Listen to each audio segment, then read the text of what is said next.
name is Mackenzie Keetley, and welcome to the FNRad podcast. Thank you. No, but, I feel great and special. I wanted to talk to... I'm going to start my own channel soon. Hi. And, hello. Can you hear my voice in there? Yes. Your dad was just talking about doing a cartwheel out of a helicopter. Yeah, so then I got crazy whiplash. Skids too. That is a movie that you will never see. Well, not till you're 17. Even when you're 17, don't watch that movie. Why? Well, basically, all the guys in it are doing dumb things. Okay. Let me give you an example. They do weird stuff. I wouldn't say it's as weird as much as it's dumb. Okay. Have you ever heard of a TV show called Jack? No. Good. Have you ever watched the whiskey videos? No. That's not your... Yeah, I guess it's not really on YouTube. Okay, so give me an example of a kind of video that you would watch on YouTube, please. Call me Heli. Call me Haley? Yeah. Okay. You know, you could do Call Me Kenzie. That would Call work. me Kenzie. All right. Say, hi, everybody. Welcome to the Call Me Kenzie podcast. Hi, guys. Welcome to the Call Me Kenzie podcast. Nice. Yes. Today, we're going to be talking about... Stuff. And we're going to unbox this new video. Wow, great. It's called Skids 2. Oh, my. What do you think happens in this one? I don't know. When is the last time you went snowboarding? 3 weeks ago, probably. I think I saw you last time you were there. Yeah. What's your favorite mountain? Seymour. And what makes Seymour the best? Because my dad was like sponsored on it and stuff. Okay. Do you hit jumps or what do you do? I kind of just go down runs and stuff. Yeah. Let's say unicorn. Unicorn. You ever go down unicorn? No. Just say I go down unicorn every day. I go down unicorn every day. Welcome to Call Me Haley. Today, my guest is Call Me Kenzie. Hi. Where are you from? I'm from Canada. Canada? Yeah, here. Right where we are? Yes. How many cats do you have? 1. What do we call the cat? Bogey. Call Me Bogey. Come. Welcome to the Call Me Bogey podcast with our guest, Call Me Kenzie. Call me Kenzie. Yes. And he's coming over here. And he loves it. He's a little bit bigger than you. Hey, buddy. He's got stage fright. Yeah, he's scared. All he cares about is food. He loves food. All right, Kenzie, I want to thank you for being on the show. Is there anything you want to say to your classmates? Hi, Sienna. Hi, Sophia. Hi, Sienna. Hi, Sophie. Sophia. Hi, Sophie. Hi, other Sienna. Hi. Your friends. Hi, Mernaz. Bye-bye. Thank you. Thanks for being on the show. That was really fun. You're welcome. All right. Goodbye. Goodbye. Done? Okay, you gotta take the headphones off. Okay. My dad's really cool, and also, like, you should like and subscribe. Oh, that was so sick. FNRad is presented by Flojoy water, which is purified by granite rocks. Flojoy, a true gift of nature, and Chris Roach. And Essential Toothpaste Tablets, travel-ready, eco-friendly toothpaste your taste buds will enjoy. Wired Snowboards factory in Vancouver builds high-quality custom snowboards for about the same price as other brands' regular boards. I've created several one-of-a-kind wired customs, including a Chase 162 that's seen hundreds of my best powder days. Get yourself a game-changing snowboard and join the Wired team with Devin Walsh, Sasha Daly, and many others. Wired Snowboards. For more information, go to wiredsnowboards.com. Fixed bindings are FNRad. The comfort, performance, and quality of fixed bindings stokes me out every time I snowboard. Their commitment to making bindings that work amazingly and give you no issues puts Fix ahead of other binding brands. It's just that simple. Buy fixed bindings at an authorized dealer or go to fixbindingco.com. Bluebird Coffee Tuning and Rentals in Squamish is the coolest new stop on your way to Whistler. Bluebird offers quality board tunes using state-of-the-art equipment, premium rentals for every level of rider with demos of Burton step-ons, and award-winning coffee and incredible smoothies. For a blend of expert knowledge, convenience, and lots of charm, stop by Bluebird in Squamish and get your board tuned at the newest mandatory stop on your way to Whistler. Pro Standard makes the grill mount the best mount for your Insta360 GoPro or DJI camera. It's a heat moldable mouth mount, tripod, hand grip, hook mount, bottle mount, wall mount, clamp mount, glove mount, and shoe mount designed by snowboard legend Ken Ochenbach to get you the perfect angle for snowboarding, surfing, biking, and it'll replace 90% of your other mounts. Use code FNRad to get 20 off your first order at prostandard.com. Anon snow goggles enhance and protect your vision with unmatched optical clarity. Anon's Magnatech quick lens change technology allows you to swap lenses with ease. All Anon goggles are engineered to deliver no fog days and pair perfectly with Anon helmets and MFI magnetic face masks.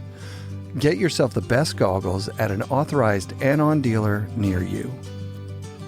Support also comes from our friends at the Boardroom Snowboard Shop. Check out boardroomshop.com and use code FNRAD10 for 10% off regular priced items and FNRAD5 for 5% off sale items. 1910, the collaborative artworks of Jamie Lynn and Scof. FNRAD20 saves you 20% off at 1910.com. New Greens, the superfood green drink sourced from American farms. Use code FNRAD for 20% off at newgreens.com. I want to thank DeKine Snowboard outerwear, travel bags, and backpacks, Rip Curl's Anti-Series outerwear, and our friends at Mount Seymour, Grouse Mountain, and Cypress Mountain for their support. Jeff Keetley is a skid. When the Seymour kids started putting out movies, Keetley was a pro rider for Sims, then Invasion and Atomic. He's been on Intuition since the beginning. Jeff started his own pro camp at Seymour even for a few seasons, and as you'll hear, has had a long and storied career as a professional snowboarder. I don't know. That was the 80s, man. Like Cal Streets for me, I was like a Grom. I got my first snowboard from Cal Streets, a Burton Woody 145. In 88. Probably even earlier than that. Yeah, probably 80. I think the Burton Woody was about 1984. That was when they were new. Yeah, but I got it as a used board. It had no metal edges. It had a fin in the middle. It had the horrible one-piece binding with the clip straps. Yep. And every time you made a turn, they would loosen on you. Oh, like they would just loosen like belts. Like it was like your backpack strap where it clips together and then it's got the pull piece. That's what the straps were on it.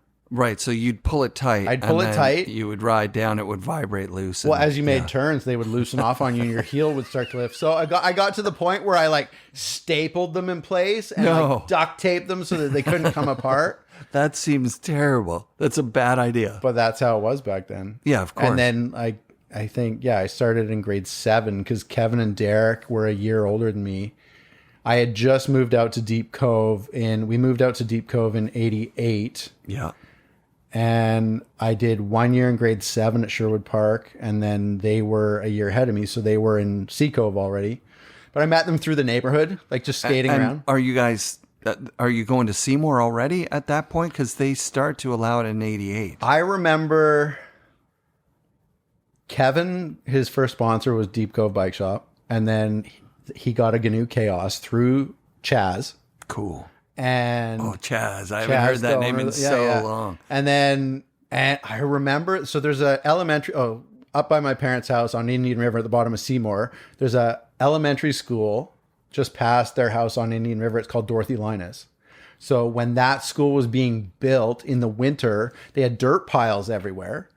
And I had met Kevin and Derek by then, and they were like, "Oh, we're going up to the school area to snowboard because it was snowing." Right. And they were learning hand plants, and I think Kevin was trying to do J-tears already. Oh, wow. Like we had this area where it was like a flat section of dirt, and then it dropped in like a quarter pipe. Wow. And we had shaped it into like a quarter pipe. Perfect. And like Kevin, I think, was trying to flip J-tears and put his hand down and stuff. Like I was just trying to do maybe a hand plant. So were you friends with those guys from school, or just once it was just like a snowboard I connection? think kind of I thing? just met them through, because when I moved out to that area, I was skateboarding, but I didn't know anyone. So I was kind of like just skateboarding through the neighborhoods. And at Kevin's parents' house, which is just on the other side of Dorothy Linus, Yeah. I guess I didn't know, but his brother was into BMXing and they had a BMX half pipe. Nice. Right, like next to their house, but it was on public property. Like they just, on the boulevard next to their house, they built, but it was BMX ramp. So it was like not the greatest. And I think they had a chain or a board across it, but Sure. I saw it and I found it. And then I think like, I don't know, it was so long ago. Maybe I ran into Kevin and introduced myself. And Sure. And then like the next year I went to Sea Cove and they were already there. So it was like, then we met. And So did you wind up with those guys going up Grouse? Like one of their dads was a bus driver that did the Grouse. Kevin's dad. Kevin. Nick, Yeah. he worked for BC Transit. And Yeah. Yeah, Kevin had the keys to the buses. He could just hop on the bus anywhere. And yeah, I think him and Derek were going to Grouse. And then like the first time I ever went up Seymour, I literally took an old pair when I was like little. I think I was 11 when I first started, and I took a pair of old soccer shoes, screwed them to a skateboard backwards because skateboards didn't have kick noses then. Yeah. And my dad took me up Seymour, and I waxed the bottom of the skateboard, and I like by the rentals building, there was a little hill there, and I literally put my shoes on, tied them up, screwed to the board, Yeah. and then just went down the hill. Yeah. And I didn't go, like I went 40 feet maybe, but it was I remember like, my friend Bernard he made a snow half pipe in the front of his house. yeah. I don't know if he nailed shoes to the thing or not, but I remember he laminated crazy carpet material to the base of a skateboard, and I think it was like I had to ride it backwards kind of thing. But at that time, I already had like a black snow, so I remember looking down on him a bit, being like, I didn't know. That's not I gonna had work. seen it somewhere. Like maybe I saw them in Cal Streets or something, and I just had the idea. Like I had an old skateboard, and I was like, well, I don't have bindings, so I'll just screw my shoes to it. But then, then you're stuck in the thing, and my dad had to like literally come to the bottom, pick me up, put me over his shoulder, carry me back to the top because I'm stuck, and my feet are probably freezing. right, Like, you know, right. you're a kid, but Yeah. And then there was that. So then, that was. So you have a brother too, yeah?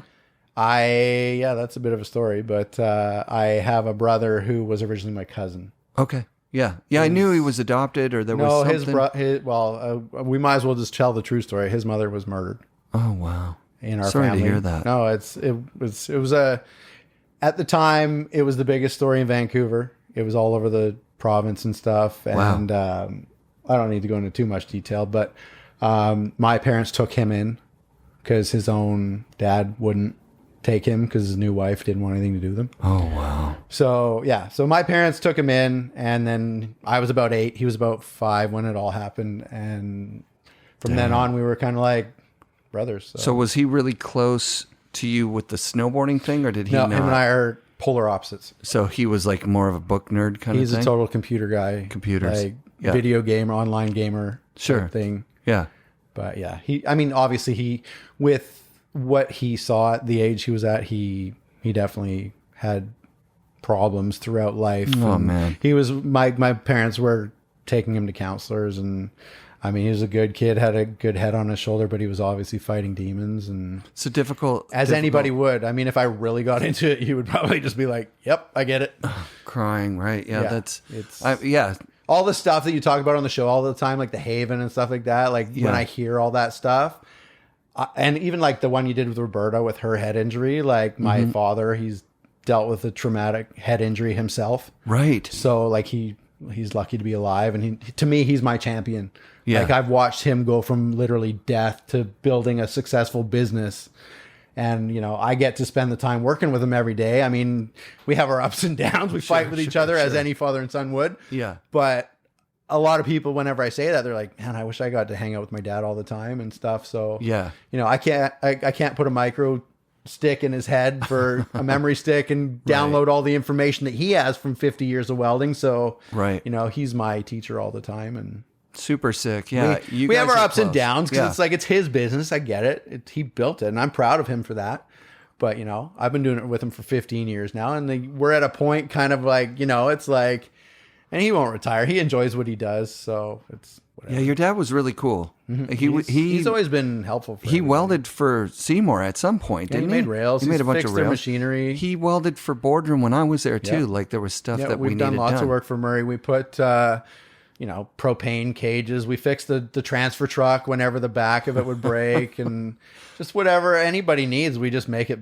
Like, I don't even really consider myself a welder. I'm just like, I don't know, like a master builder. I make people's problems go away. Sure. That's what my job is. Sure. Well, that's cool that you and your dad were so tight. It must have been a strain on the relationship to have your cousin as your brother and the whole, the eyes of everybody kind of on you because the story was such a big deal. Yeah. I mean, he kind of made the mistake in high school of telling people what happened. Mm-hmm. And I think people targeted him for that. So he targeted him, like just bullying. Picked on him, yeah. Bullying, all that stuff. And there was times where I had to go tear people's faces apart. But, yeah, it is what it is. There was no animosity between the two of us because he was so in his world and I was so in mine. It was just like, and we were about 4 years apart. So that was like, I was just right in, like from like the age of, like I said, I started at 11 and then by 13, I had my first sponsor. Right. So it's like, it just, which was NFA, Mark Sims? Stacy. NFA. Damn, wait, no, we're, I don't want to skip the Virgin thing too. That was about the same time too. Yeah. So Mark Stacy. I grew up, so I started skating at Griffin Bowl tons with Alex Chalmers. And he was always there and I was always there and we were both kind of pushing each other all the time. And then through Alex, because Alex was the Centennial Edgemont crew, Hansworth crew, there was like Jim Barnum and Steve Parnell and his brother Anthony and Colin McKay and those guys. Colin was on his own path already, but that was that crew and they all hung out at Griffin. So I kind of just met all them and we were all skating together. And so those guys are all 5 years older than you were. Yeah. So but you were like the kid I in picked the crew. up skating quick at that time in my life. And so, so that's why Barnum would pick you as a team rider for Virgin. Some young kid with Dow. Cause like, that's what you had to do. You want to have the young, good kid, right? Anything to do with snowboarding for me stemmed from skateboarding. Right. Because I was already a good skateboarder at that point. And like when I got picked up, well, this is jumping ahead a little bit. When I got picked up on Sims, they didn't see anything to do with me snowboarding. The team manager showed up at Griffin Bowl, watched me skateboard for an hour and put me on Sims. What? Really? Who was the team manager? Malcolm? It was, at the time, it was a lady named Allison, but her boss was Gayleen. Gayleen, wow. So you knew Gayleen. Yeah, proper. Gayleen was like part of bringing me into Sims. Yeah, I want to have her on the show for sure. She's been through hell these days. Oh, she's rebuilding. Know. Yeah. She was in Maui when her place burned. Oh, no. I talked to Shannon and Tina recently. Well, I've known about it since the fires happened there, but yeah, her house got burnt. So that sucks. She's rebuilding. Yeah. And I would love to see her one day when I'm in Hawaii. Yeah, her story's a good one. We need to tell it on the show for sure. So let's hit what happens with Virgin, because I think they made prototypes. They probably made 12 boards or 30 boards or something. Yeah. And they hooked up a couple of people. Yeah, there was, I can't remember who they had. Roberta. I don't know if it was like, I don't know. This would be a Dow or Barnum question, but I don't know if it was in California someone was making them or if it was I don't think it was China. They got screwed somehow. Yeah, they sent them a bunch of money and then the boards were. I think what happened was they sent them money and the board company, the manufacturer, went out of business. Yeah. And had made boards for other people and took their money and didn't pay them back and didn't send them boards. Yeah. But it was a fun, exciting company because Barnum, who's like a legit skater and a good snowboarder, Dow, who would go on to be, he had his own amazing. Yeah, had a really good career. And especially in those early days, like I remember his Neverboard back seven sequence, and it was a good, it was really, really good for the time. Yep. And but anyways, they started their own company because they wanted to make twin boards. I think that I think the Virgin was probably the first wider boards. Yeah, yeah. Because everyone was like, wanting wider, like the K2 Fat Bob thing. Sure, like they sure. were preemptive of that. Yeah, it was really early too. So it was really But early. I was asking Barnum the other night when we were skating, I was like, did those boards even have inserts? I can't remember. I think that what they had done is they had the ski technology thing where you screw into the board with the plate inside it. Like there was a metal plate inside Possibly. it. We ended up having to T-bolt them anyways. And Yeah, that was the era of the Matt Cummins thing with the kicked up nose. So we were cutting all the boards down, taking heat guns and trying to put vice grips on them and bending them up to have the ode to Matt Cummins. Yeah. But I remember I got to see one because it was in the shop when I started. September of 1993, there was a Virgin board on the wall. oh, wow. And I don't know if it was supposed to be getting tuned or They it all was a fell Team apart. Riders board or it was broken. We see if we could fix it. But it had cracked Could have been edges. Roberta's. It had cracked edges around the nose, right? Like where the edges. Yeah, bent. they were like They were little segmented. half-inch sections. Yeah, around. yeah, exactly. I can't even remember if they went all the way around the nose or not. If they were like libs, But no, they didn't. They had like so you could cut them down Yeah. just like easy. because I think that they gave me like a 158 and I cut it down to like a 146. sure. So it would have had massive running edge, but no. Yeah, that makes sense.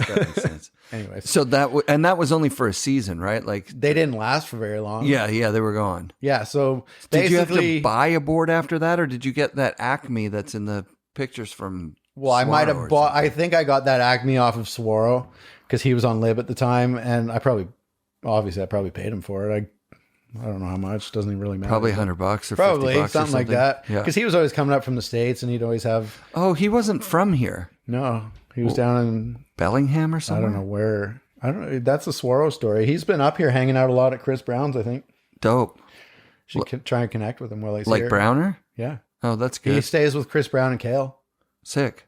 I think he's up here right now. He was really influential, right? Like Swaro? At the time, like he was kind of that young kid cat's ass dude. Like he was sick. He was Yeah. really good back Yeah. then. Like I think I remember meeting him through Paul Culling's camps at Seymour. So Culling had camps at Seymour when he was on GNU? Yeah. I think Wow. well Paul Culling was on GNU. Yeah. I think this is when would have been I know he was on West Beach and Luxury? I think already, it or- was luxury, beginning of luxury era. I didn't know that Culling had a camp. Yeah, Kevin was in it. That's so wild. And were he his was on his coaches? mystery airboard. Who were the coaches? I want to say like Jay Gunzig or like That makes sense. all those West Beach dudes. Yeah. All the guys that were on West Beach at the time, like Jay Gunzig, Jay Bomber. Jay Balmer. I don't remember who else. Kevin Young, maybe. Mm-hmm. Yep. Dano was on West Beach. Yeah, it could have been Dano. Mm-hmm. He would have been I on the remember Sims Kevin was board. definitely. Derek was probably in the camp. Mm-hmm. Swaro might have been in the camp too, actually, now that I think about it. And what was the? Seymour had a little half pipe on Mushroom Park. Oh wow! Hand dug. Before where Mushroom Park is? Yeah, before they dug, There was a one little that's- half pipe yeah, there. Oh, this is way before. So This is much like, before. Yeah. like early 90s for sure. Wow, that's amazing. Yeah. That's really cool. So then, yeah. So What was the format of the camp? Like, was it like? It was just like it was like a for Craig March Kelly break or Yeah, something. it was probably like a week camp or a weekend camp or something. For March break. You'd have to ask Paul on that one. He'll know. Yeah. I'd imagine he would know because he would go down to Mount Hoodabunch, calling, Yeah, oh, yeah, for sure. and he was like good friends with the Mervyn guys. Yeah, no, I know that he did something at Seymour. I just can't remember what the name of his camp was. Probably Paul Culling's camp. But it had a name. I just can't remember what it is. Awesome. Kevin might know, or I don't know. Someone will know. So, So yeah, so then Barnum got me on Virgin, yeah. probably just basically by skating and stuff. And then I went in the West Beach Classic in '92. That was my very first big snowboard contest. Yeah, I mean, they were I think huge I had back done then. BCSA things. Yeah. But then I went in the West Beach Classic and I was in the junior category. And it was my first contest. I went in, I registered, I got my bib. I was bib number 1. What? I had to go first in the whole entire contest. Sick. The whole entire contest, all the pros, like Kevin Young, there's all everybody was there. Everybody's there. Big names I think were Palmer was there even. Palmer was there, definitely. Anyways, I think even Roach was there and Rankwit were there. I remember, so there was a half pipe day, which is beautiful and sunny. Yeah. And then there was a border cross day, but it was more like a race course. Like only one person went at once, but it had like the whoops and the jumps, but it was an obstacle course. Yeah, it was kind of like, it was like a bank slalom almost, but it had like the Salmon Arms one. Yeah, yeah, It had like little jumps or gaps or Very whatever. cool. And I was sitting there the next day for that race. My buddy Mike Flanagan, we went to high school together. We were sitting there in the pissing rain, waiting to do our runs up on the top of Whistler, sitting under a tarp, staying dry with Jamie Lynn and Chris Jameson. JMO. The four of us just sitting under like we took one of the sponsor banners and turned it into a tarp because it was raining so bad. We just sat there. But yeah, Jamie Lynn was like just as young as us at the time. He was just and that was at Whistler, yeah? I was at Whistler for the West Beach Classic 92. Yeah. And then at the finals, I ended up winning the contest. Juniors. For half pipe. Yeah. Yeah. I won. And then as soon as I stepped off, I won a pair of Airwalk Airwalk free ride boots with the ankle strap across them. Those were good. The brown ones. Those were really good. Not the half pipe ones. With the shoe inside. Or the neoprene liner. There was ones that had a shoe inside that you could wear as like a I remember shoe those. out Yeah, there. you could pull it out. It was Yeah. like had a sole on it. They were so soft. So, But yeah. so were yours. The free rides had no support whatsoever. I mean, that was like, you might as well have had white Sorels on at that point. They were dope though. People wanted them. It was Airwalk in its heyday. Yeah. Yeah. But So you won won boots. I won boots because I was in juniors or whatever, and then I stepped off the podium, and Mark Stacy walked right up to me, and he's like, "Hey, I'm starting this company. You want to ride for us?" And I'm like, "Okay, sure." NFA, perfect. Yeah, I'm starting this company, NFA, and it was me, Jim Barnum, and Sheen Campos were the original three, and then I think Jeremy Atkinson from Mount Washington came on. Yep. And that was the beginning of it. And like that cover shot, 1993, Concrete Powder, I'm wearing an NFA shirt. Sick. So that was, I don't know. I can't They remember. did the first Blockbuster in like 93 or 94. Someone just posted a video of it, and I saw me in it. That's awesome. Like, I'm not doing a trick, but I was just like, that whole video is basically Alex Chalmers. He killed it back then. He was just like on fire. But I was just skating. You guys up are to the a same quarterback. age? I think he's a year older than me. Yeah. One year. Yeah. So NFA, you're on that. Yeah. They had good gear. Yeah. I remember it was knockoff of something else, or no, maybe I'm thinking about United. United was unless he was like NFA. ripping off Yuki Namaki. No. Or like Wave Rave. It had that style, like the big collars and like the anorak style with like the pullover. Yeah. But it was cleaner logos. It was smaller. It was like simplistic. We could not keep that in at the boardroom. Like we just kept selling out and selling out. And you guys picked up NFA when it first came out? It was okay. So I moved here in 93 and it was the major company of that year. Yeah. We had like one rack of everything else and 5 racks of NFA. Wow. And it went really well. It was Ultrex. Remember, like when it was like good quality outerwear. Yeah, I mean, it kept me dry. yeah. I mean, once you start getting it free, and it was fat. It was like the right. It was size. All baggy. It wasn't quite as fat as the West Beach went too was crazy. Out of control. Yeah, but it was big and baggy. Yeah, I loved it. I was really proud of it. Yeah. I thought this shit's the best. And okay, so then I think I was only with them for like 1 or 2 years, because then, like I just told you, I was scared. I had a friend. There was a group of friends at Griffin, and one of them knew the team manager for Sims. Yeah, and I was like, "Hey, I know so and so. Like, I should see if I can get you on Sims." And I was like, "Yeah, sure, that'd be great. I don't care." Like, Sims was sick as shit right then. That was the golden era. Yeah. That was Noah Selaznick. That was Aaron Vincent. That was Neil Drake. That was Sheena, Al Clark, Kale, half of Whistler, like Waylon Edwards. Yeah. Waylon on that little Sims board. Yeah. And I'm trying to think of who else. Oh, there's so many. Yeah. There was a lot of, Ian Roach Beard was still on there. No, he wasn't. He was on Santa Cruz. You go to Santa Cruz to get that. Chris Kevin was on Santa Cruz when I was on Sims. I think Chris Roach was still on. I don't know. Could be. That's a Chris question. Yep. Thanks for the Flojoy, Chris. But yeah, so then this friend of friend contacted their friend that worked at Sims. Her name was Allison. I remember. I can't remember her last name. Super nice lady. And she came, hung out, and saw me skate. And then literally, like, by the end of hanging out with us at the skateboard bowl, she was like, "So can you come out to the warehouse and pick up some stuff?" It was Umbro Warehouse on Annacis Island. Okay, so it was after Bob and Todd. So Bob and Todd were the Airwalk and Sims reps right up until Umbro. Bob and Todd. Are they the ones that did M3? They may have done M3. Later in life? They may have done M3 after. I remember when, like, later after Sims and Option, I had a brief stint with M3 and MLY, and I couldn't remember who the reps were that were doing it here, and that's who I was through. Might have been Bob and Todd. I can't remember. I just remember, like, so for me, I move out here. I'm working for the boardroom. Yeah, you meet lots of people. You meet the reps, right? Like, and so I wanted Airwalk boots. I had some Airwalk advantages. Yeah. In size 11 and a half. My feet are still now a 9. Yeah.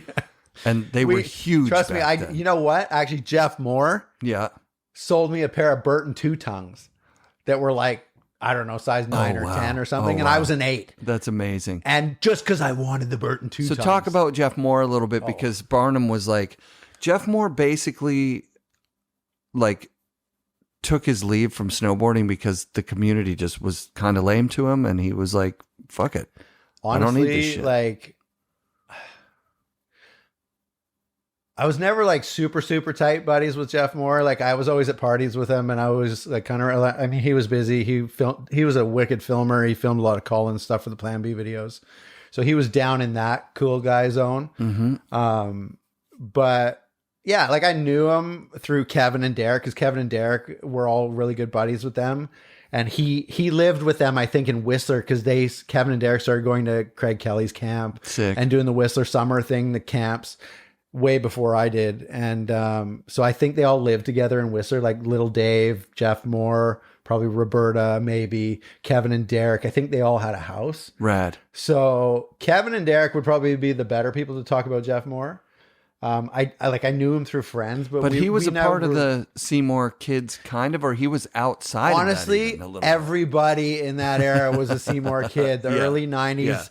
Yeah. You can call it what you want. Devin was a Seymour kid. Dion, everybody. Graham, Clements, Roberta, everybody. Little Spencer Dave and Scott Forbes. Yeah, everybody. We all grew up hanging there, and then it evolves. Yeah, yeah. So what's the first hint of Seymour kids? Like, what? Well, Kevin and Derek and their friend Christos and Dominic, I think, they were their own little posse up at Seymour, and they called themselves the Green Toque Posse, because they all had they got these like green toques, like these fleece toques from like Mountain Equipment Co-op.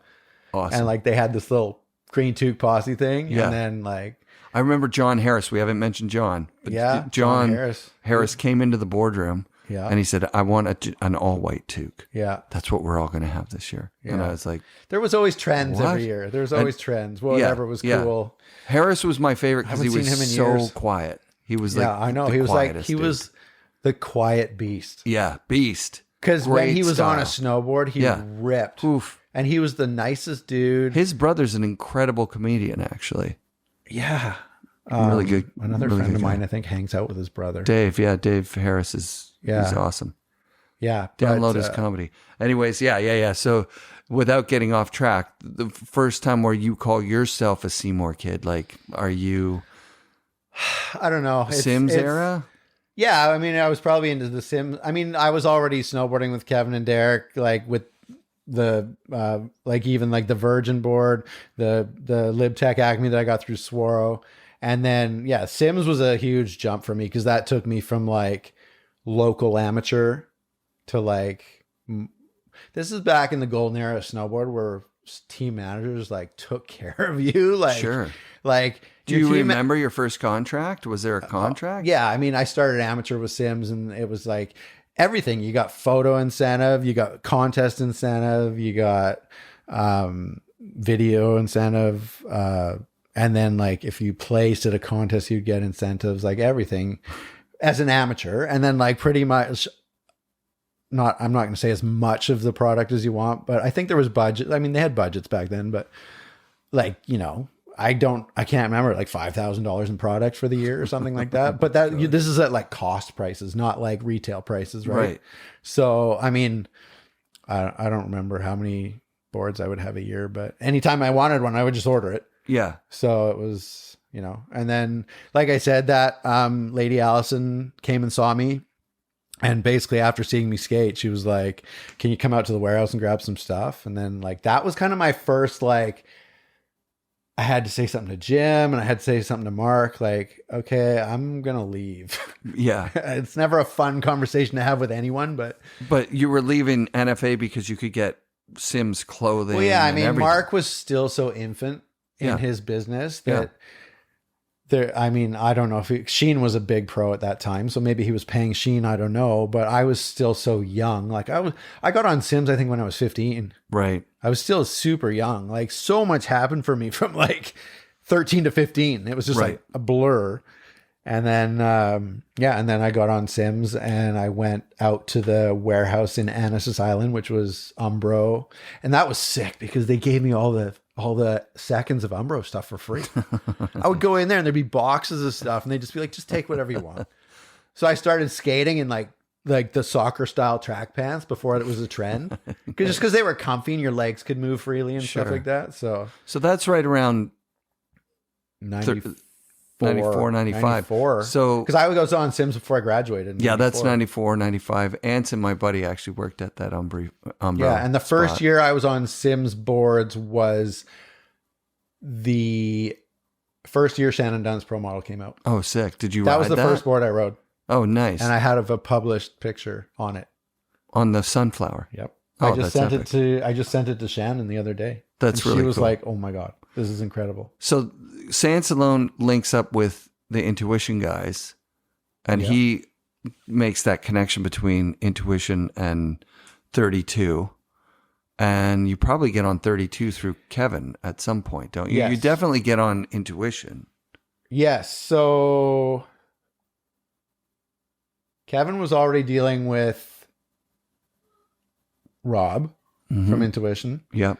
And this, I'm talking like way back, like the purple Intuition liners, like with no fabric or anything on them. They were just like raw material. Yeah. And that was the best actually, because I love those. You took them off sweaty in the summer and they dried out so quick and they weren't smelly because they didn't have anything in them. Yeah. And then I think I might have got a pair of Kevin's used ones or something like that. Yeah, they were raw. And he was like, raw, you heat them back up and they just work again. Yeah, they did. So that's what I did. And I think I might have put those in Sims boots because the Sims boots then were horrible. Oh, they were garbage. They were really bad. Yeah. That was the bad year for Sims when I got on, unfortunately, because that was the year they did that 5x5 hole pattern where no bindings fit except their clunky, heavy bindings. Super clunky. They didn't do the link binding yet. They would do the link the next after that. Yeah, I helped them design that. Really? Yeah, because not the big just clunky me, but one, I gave them input on it. The big clunky one, the base plate was too short and it was fat. Yeah. Like, and so then did you see the baseless version of those? Oh, they were the worst. It was even worse. That's why I can't ride EST bindings right now. Still I have those. post-traumatic stress from Sims. Thank you guys. Yeah. Those. Thanks, Tom. That was right in the middle of baseless bullshit. Like the worst. Yeah, there was absolute worst. It was Ride doing them then, I think. Those Preston ones. Maybe? Yeah. Even those, like, they looked cool, but they sucked. I rode them. They sucked. Yeah. So then Sims was awesome. I 95 or 96. I got on the national team for Canada for half pipe. Cool. And Sims was stoked on that because they were about competition and of course. And and then after did you travel with the team? Did you go on any team shoots? I was. We did a big one in California at Mammoth. Sick. With everybody, like Noah, everybody was there. Oh wow! There was the big one. This is like the famous one with Sims. We're in Lake Louise. We almost put the company out of business. The whole entire international team was there for 2 weeks at the Chateau Lake Louise. Oh damn! For 2 weeks. And what's going down? Everything was written off onto your room. Oh no! And there was no laundry there, so like I was hung out with Neil Drake a lot while we were there. Super rad. Sick. Dude. Super rad, dude. And we would go down to the gift shop every night and buy ourselves a new pair of underwear because There was no laundry to do your laundry. That's insane. And we would just sign it off to the room. Oh, wow. Every single night, the whole crew drank the bar out of Jägermeister. That's messed up. Oh, everyone was there. Trevor Graves, Mark Gallup, Tony Welch, Dano was probably there. Like, they brought in A-grade photographers. Wow. For like 2 weeks. And how many team riders? Like 20? Everybody. All the Canadian 30? team, all the American team. 50? Like... Probably, well, there was like, I know there was Noah, Aaron Vincent, Neil was there, Tina was there, Al Clark was there, Kale was there, Waylon was there, I was there, Ian Beer, JD. Tina? Tina was there because she was dating Alan at the time. They were there. And then Palmer? Some of the American more amateurs like Sabrina Sadeghi, Jen Sharowski, who works with Nemo. Oh, sick. There was this other girl, Griselda Gonzalez. She was an American rider. And what was the daily regimen? It was just we were shooting photos for the next year's stuff for the catalog. It was a catalog shoot. So there was like a room full of gear. You just we were all riding next year's stuff. Yeah, you'd set up. You some pick next like year's I was thing. riding Al Clark's next year's graphic. Yeah. I had a Sims ad from it. It was on the back cover of Snowboard Canada. It was 97 that trip. Oh wow. And I think we spent 80 grand on that trip. Oh, Like damn. almost put the company out of business. Yeah, of course. But we did commercials while we were there too. So I don't know. It was for some big company in the States. So I don't know if they funded some of that or not, but did you, I stayed an extra week. I have a VHS tape somewhere up there. It was for Snow Country. And it was like snowboard tips. They were trying to promote on TV snowboard tips. Like, hey, I'm Jeff Keetley. And this is how you do a toe side carve. Like they were kind of cheesy at the time, but it was like snowboarding was new to the mainstream, and it was they were like trying to figure out how to. They were trying to figure out how to promote it and get people in and get people to buy it. And did you meet Tom? Yeah. I when Sims moved their main warehouse up to Bothell, Washington. Yeah, it was across the street from Microsoft. Damn. And they had a huge housewarming party there. They invited everybody in. They brought in like crazy gas powered, like 125cc go-karts. Like this huge semi comes in, like, you know, the race car semis with like hydraulic lifts inside them. Yeah. So one of these pulls in and they had like this they make a racetrack into a figure 8. Oh, that sounds like a lot of crashing. Like a suicide. Yeah. I was just like, oh my God, this is not going to go well. But with all those guys you just mentioned too, like drinking. Team riders and everybody getting hammered. Yeah. In the States. So anyways, but yeah, I went down in for Bothell, that. like in that's a suburb of Seattle. Yeah, it's like on the east side, on the other side of the lakes. Yeah, there. it's pretty sick. Yeah, no, it was they're literally you turn into the street, and one side of it you turn into Microsoft, and the other side you turn into Sims. That's so rad. So I did a lot of trips down there. I would just drive down there, go see them, and they had like a sick mini ramp in the warehouse, so I'd go skate the mini ramp. I remember at that party, I skated the mini ramp with Noah, and Aaron Vincent was there. And Aaron's they're killer skateboarders. Almost better than Noah's, people have said. I'm sure. As a skater? Wasn't Aaron mainly a skater over a snowboarder? I have no idea. I think he was. I just remember being like, Noah's the best skater, snowboarder that there is. No, Aaron was pretty damn good. Yeah. People have told me that for sure. Aaron's sick, dude. Like, just like a really super nice dude. Well, I haven't seen him since those days. I saw him last year, man. Was that at the Legends of Tahoe? Yeah. He had Noah's board. Was that the H Street one? I thought that was Chris Roach holding it. Was that Aaron? This is Aaron. Oh, yeah. Okay. Aaron's riding it. He's like, I ride Noah's board, bro. Jeez. That know. board is worth priceless. I know. That's the best thing. Like that right there is probably the coolest shit in snowboarding, is that Aaron Vincent rides a priceless and fragile H Street board that Tony Mag probably made. Yeah, who even made those? Yeah, Tony Mag. Those guys made them. But what construction is it? You've seen it. Was it like wood laminate, or was it like a skateboard, or was it like a ski? It was like a ski. Sidewalls. It was like a ski. So it wouldn't have been Tony Mag that made it. Yeah, it was those guys. Yeah. I think someone in San Diego made it. I'm pretty sure. Maybe capital L, like Ernie DeLost or someone.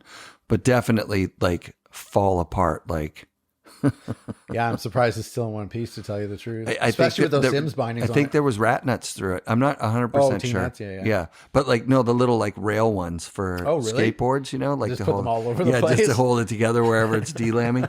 Maybe I'm making that People up. actually used to do that on the tips and tails when Totally. they were falling apart. I Yeah, remember that. yeah, exactly. Boards just fucking crapped out That, for so well, long. the era that we all went through where it was like Mervyn boards fell apart. Yep.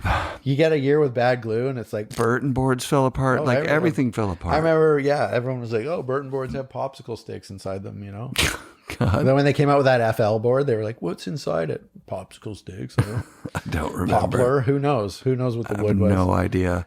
But I lost. that was track the of all that era stuff. of like everyone trying something to Yeah, be different, Sure. to Yeah, stand air out, core, to make sales. all that stuff. Right. So, but yeah, no, it was. So how long does the Sims things last? 4 Sims years things or lasted something? up to 2000, and then by then, because of the national team stuff and the half pipe stuff, I went through the age old thing with Bruce Irving up at Camp Champions. Did my time as a digger, worked my ass off. Everyone, it was funny because I would always get heat stroke up there, and Kevin called it Keat stroke. It was funny. Good times. Have you always been the same dude that I met? Because I met you in about 2000, around that time. That would have been. Or no, it was before that. Boardroom Big Air was 97 or 98. Well, I won the first one. Right. That's I where I can't would have remember met what year you. that was. That was a grouse on the coming down the peak. They had a jump there. That's right. In the fog. Like they gave us It cleared up like literally for spray my cans. jump. I think. Nice. Yeah. They had spray cans and it was completely disorganized, even though they paid an event coordinator to do it. Yeah, Skippy. No, I was on Sims for that contest. Okay. I remember because. Yeah, I don't remember what I did to get into the finals, but I was in the finals, and then.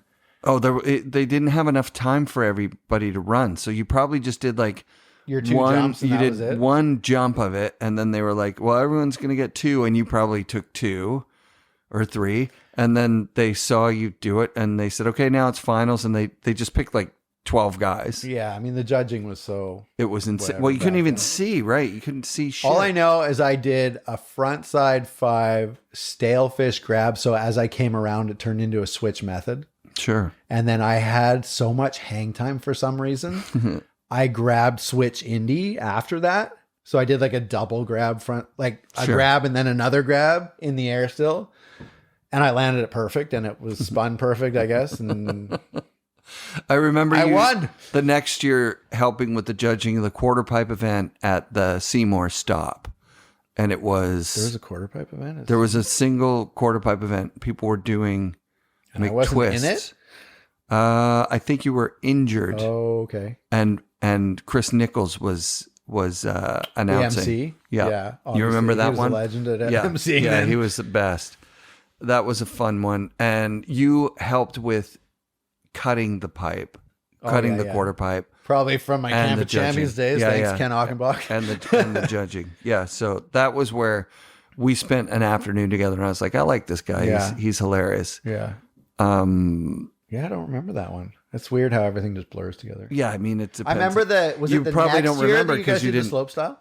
Yeah, It was the winner take all 10 grand. Yeah. Yeah, and you got second or something. Didn't you? Third. Well, I remember we went through the finals or whatever, and everyone was coming up to me after, like, "You won, dude! No way! It's so sick! Like, so stoked for that was you." probably me, actually. I don't think it was you. I think it was like Devin. Like, okay. Someone came up to me and they were like, "Dude, you won! Yeah. Like, your run was sick."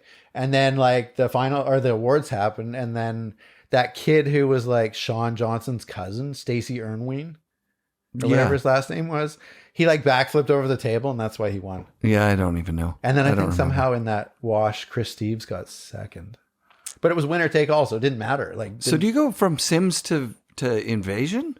Is that the next one? no, I Or was something in coaching at between? summer camp, and so one person I missed out, Scott Rouse, best team manager on the planet. He took such good care of us at Sims. No one else is like him. But after he left Sims, Max from LibTech, Von. Von Marbod, Yeah. he became the new Sim. He was a Sims tech rep at the time. Okay. And then lots of stuff. Like, I think after this Lake Louise trip, like financials went. Yeah, they're like, you gotta. Well, also Umbro sold it again, so there was a change of hands. So basically, I was coaching summer camp. I was staying at Kevin's place in Whistler. Actually, no, sorry, it was Leonard Fong's place, our buddy, and Kevin was renting a room off of him before he bought his place in the same complex. And I got a call from Max, and he's like, basically, you can stay riding for us for free, or you can go find a new sponsor. Right. And I was like, so is this your way of cutting me? Yeah. And he was just like, we have no budget left. Like, shit was changing, getting crazy. And Totally. so basically, like, that was probably the first time I had been canned. Like, not really canned. Like, he gave me an ultimatum. Basically, I could have stayed riding for them, but I was like, well, I'll go look elsewhere. And what did you find? well, I think I don't remember when I got on 32. But Kevin brought me into 32. He was already on 32 like a year or so before me. I think the first year I remember riding the Etnies 32 boots. Like they looked like an MC wrap. Like that's the very but first I think year. I might have got those through Kevin. And that's maybe where I started getting the Intuition liners. Could be. Anyways, but then was the second year was the Peter Line Pro model? Uh-huh. Yeah. So I actually just had a pair of the prototypes of them that were brand new. Oh, no way. And I have held them since then. Damn. And like probably 4 years ago now. With the airbag. So the story behind that boot is that a guy left Nike. Yeah.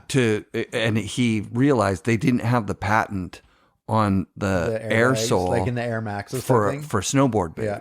So he patented that. For snowboard For boots. snowboard Yeah. boots. And then he sold that patent right. But I think the difference was on the Nike one, it went right through the sole. And on the Peter Line, it was just on the sides. That's right.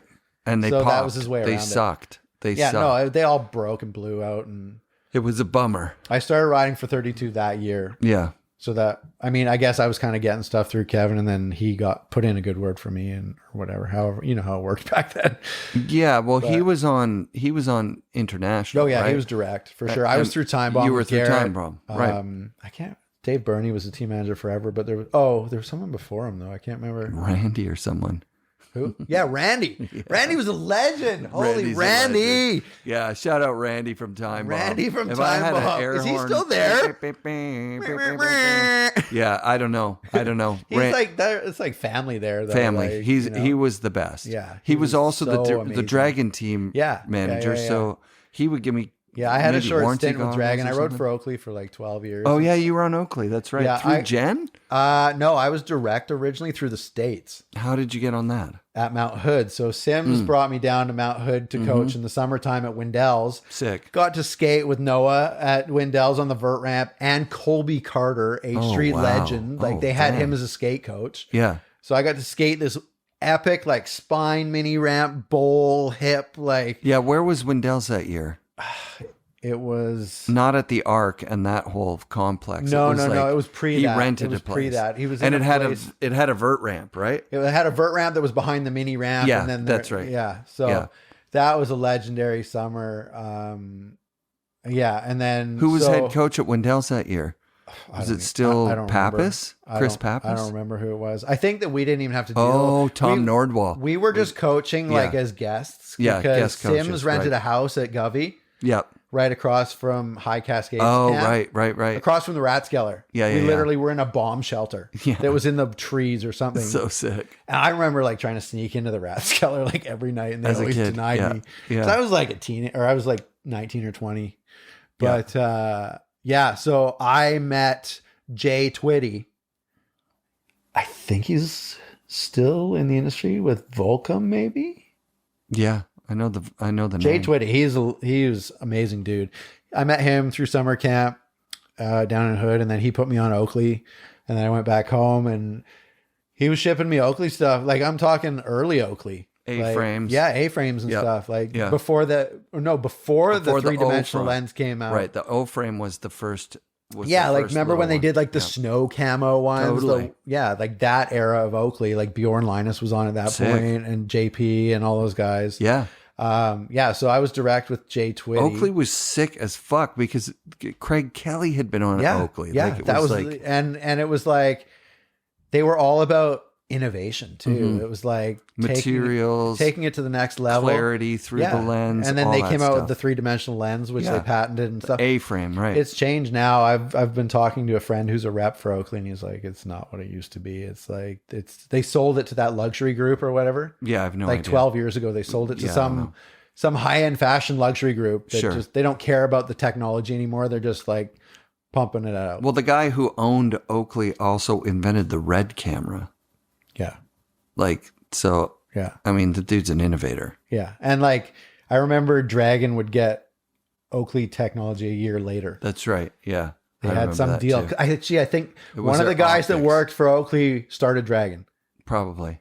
That makes sense. So he left, but he had some deal where he could like have get the technology, use at least their technology, the lens but a year later. Yeah, sure. So it was like, anyways, whatever. But it was, so I was with Oakley, and then after a couple of years with the States, they were like, okay, well, it's becoming expensive to send you stuff through the border and stuff. So they were like, we're just going to move you to the Canadian team, which was out of Quebec. Yeah. With Pierre Martin back in the day. But then he ended up moving down to Oakley in California. So anyways, but that was a long time ago. So I don't know. They've always made good product, and So what was between Sims and Invasion? Well, 2000, like that's right when Sans Flown won the X Games. Right. Got his life set up with so good with Option. So he goes from Santa Cruz to Option. Well, no, actually he was on Santa Cruz. I don't know if he got dropped or if he left. He got hurt when he got hurt up Seymour. Something, broke his ribs one. That's right. Yeah, where he got heli down. Yeah, so but then I don't know if he got dropped or what happened, but he was looking for a new sponsor.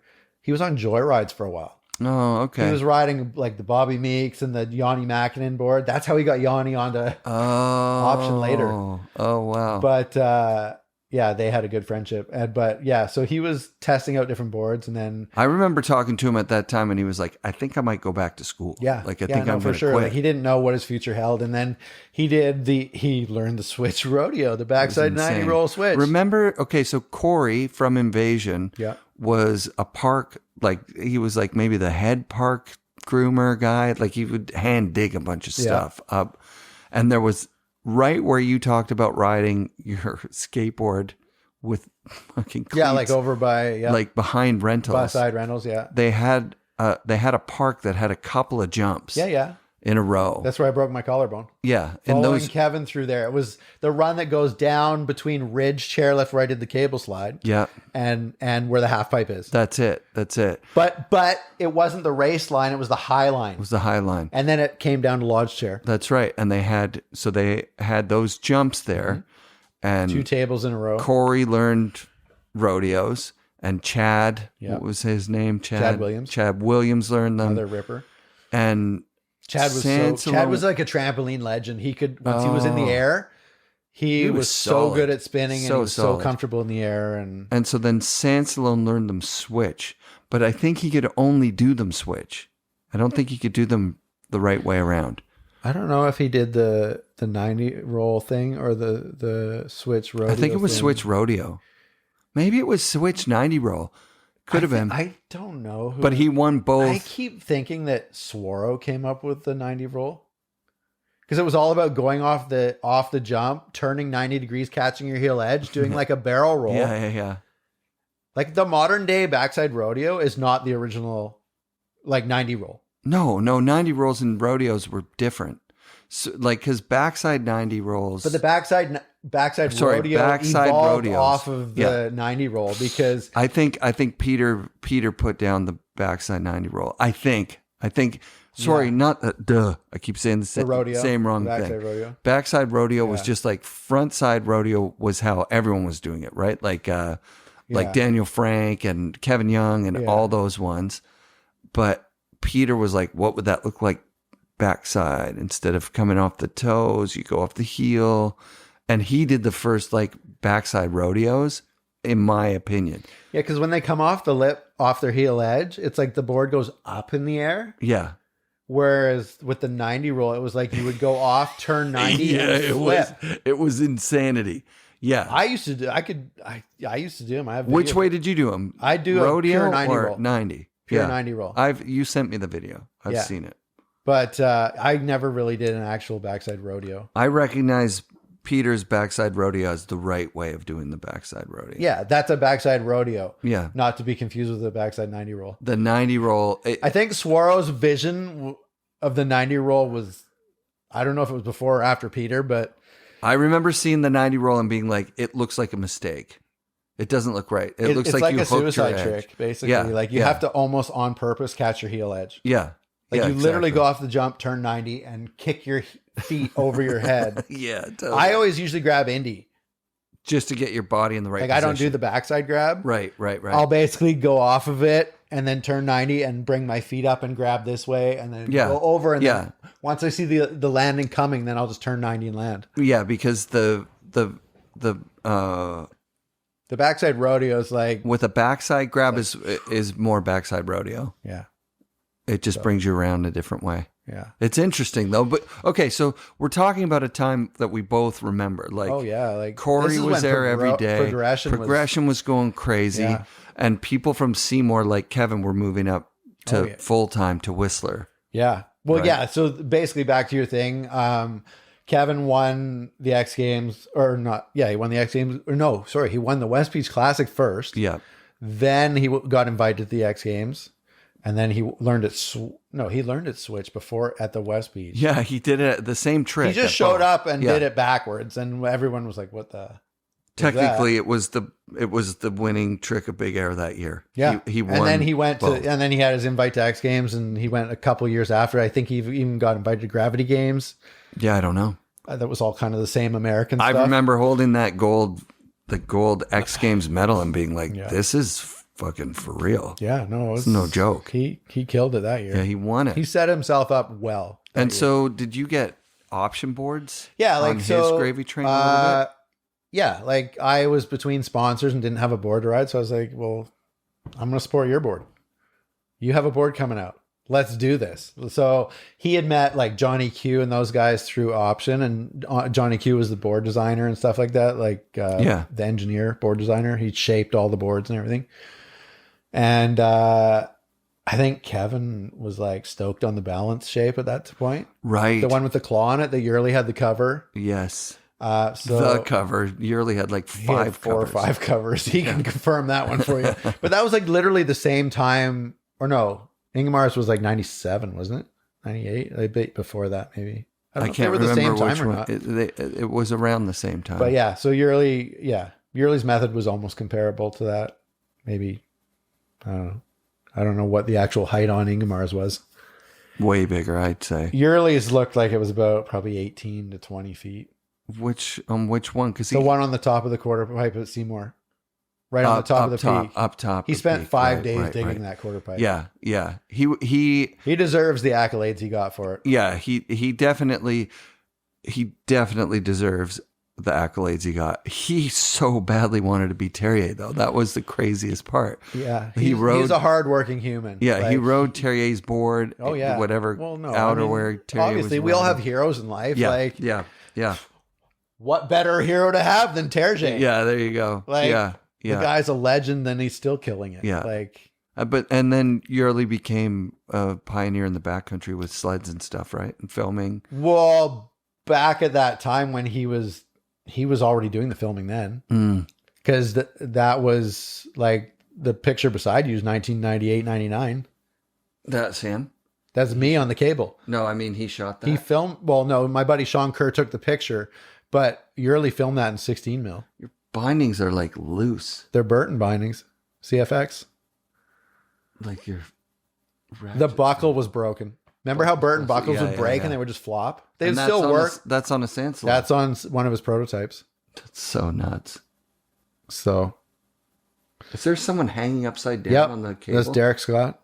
He's laughing. That's pretty sick. I've never seen that. The reason he had to do that is because there was no tension on the cable. And so every time I got onto it, it would like bounce me off. Because it'd be like this, like I'd jump on, like disaster lip slide, and then it would like Boing. Boing. See ya. Yeah. Okay. So having him, yeah. because there's no chairs, no tension on the cable. Yeah. And so having him there would stop the bouncing me off. And yeah. So you trip about this because you claim this is the very first one. What I've tried to do my research. I've asked everybody else that's done it. I know JP's was after me because Kearns heard that I did it with Yurley. Yeah. And then I think he let JP know. And then JP showed up 2 weeks later. Same spot. Exact same spot. It was still, that was the year of Hell's Amazing Snow. Oh, 98, 99. So then then you know what he year came it up, is. he 50-50'd it for like 10 feet and then. Sure. Because that's what your main beef JP's a legend in his own right. Yeah. And because I'm pretty sure the Jason Ford one is before yours then. There's a Jason Ford one. Oh, it's so early too. I don't even know about this. So maybe I didn't do it first.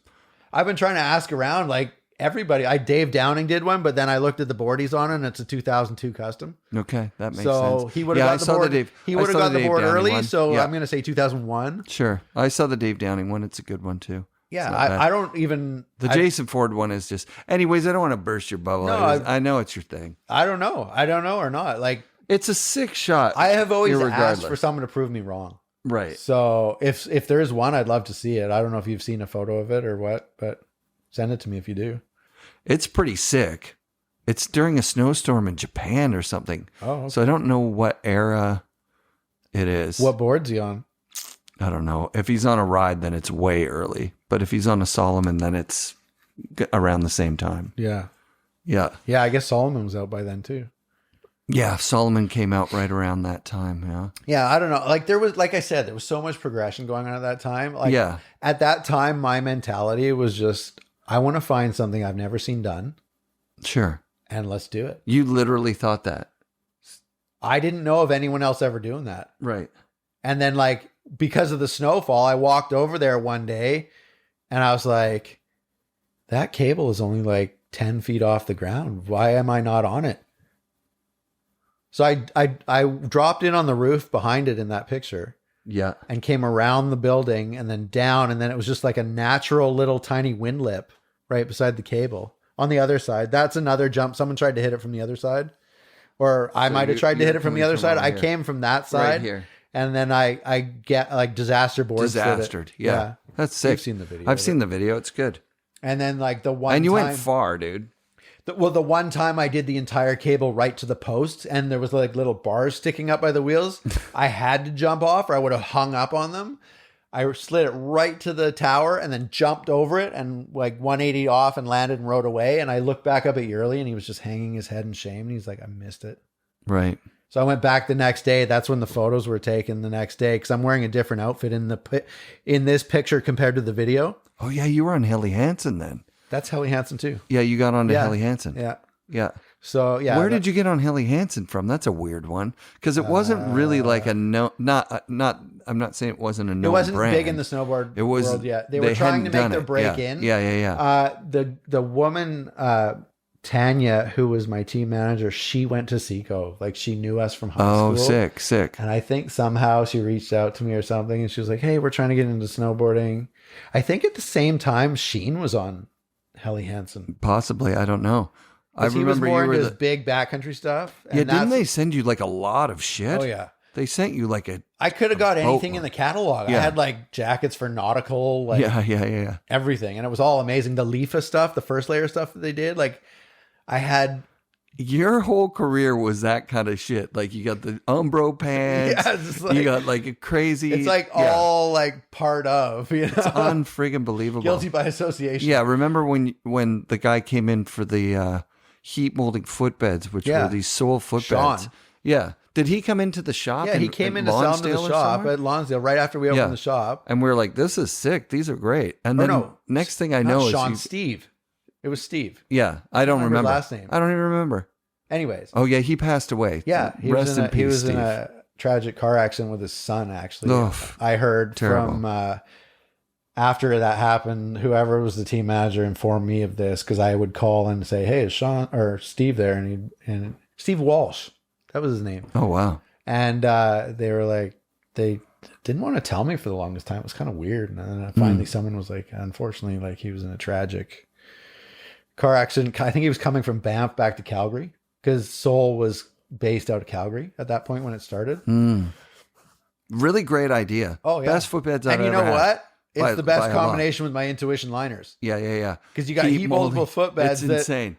hold your arch support. You have to learn how to do it though, because if you heat mold them with them in there at the same time, you can cancel them out. You got to heat mold them flat, Honestly, and then put your. I have a heat high molded- arch, so I don't even heat mold my footbeds. Yeah, see, I heat mold mine. I would heat mold my inserts outside of the boots so that they're perfect to my feet on a flat bottom, and I'd heat mold the flat thing into my. You know what? I don't do that anymore. Now I just put them in. You know what I do? This is how I heat mold my boots. I take my Intuitions.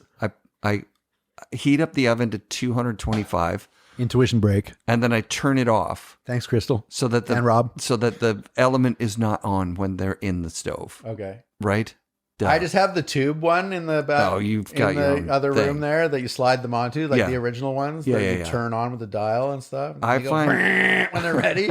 I like them in the oven because they turn to nothing, no shape, right? Yeah. They start Yeah, at they go zero back again. And then, And so then what I have on my foot is a full snowboard sock up to my shin.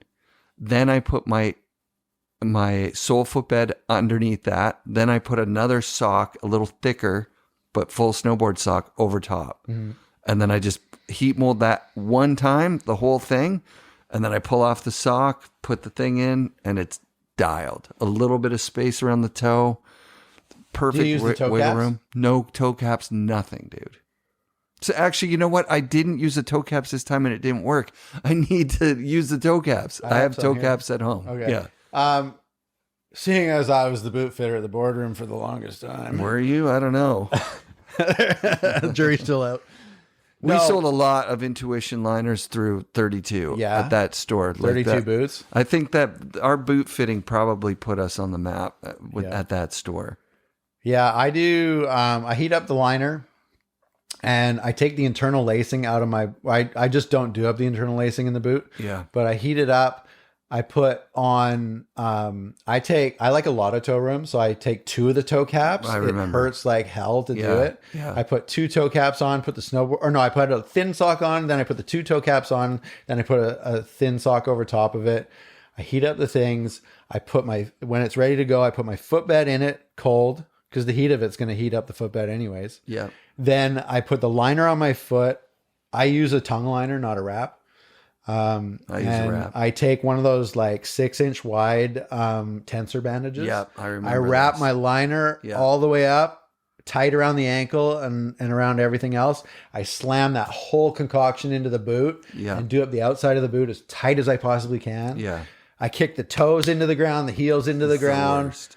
It hurts like hell. I feel like my toes are broken. Yeah. And then I leave it on for 15 minutes.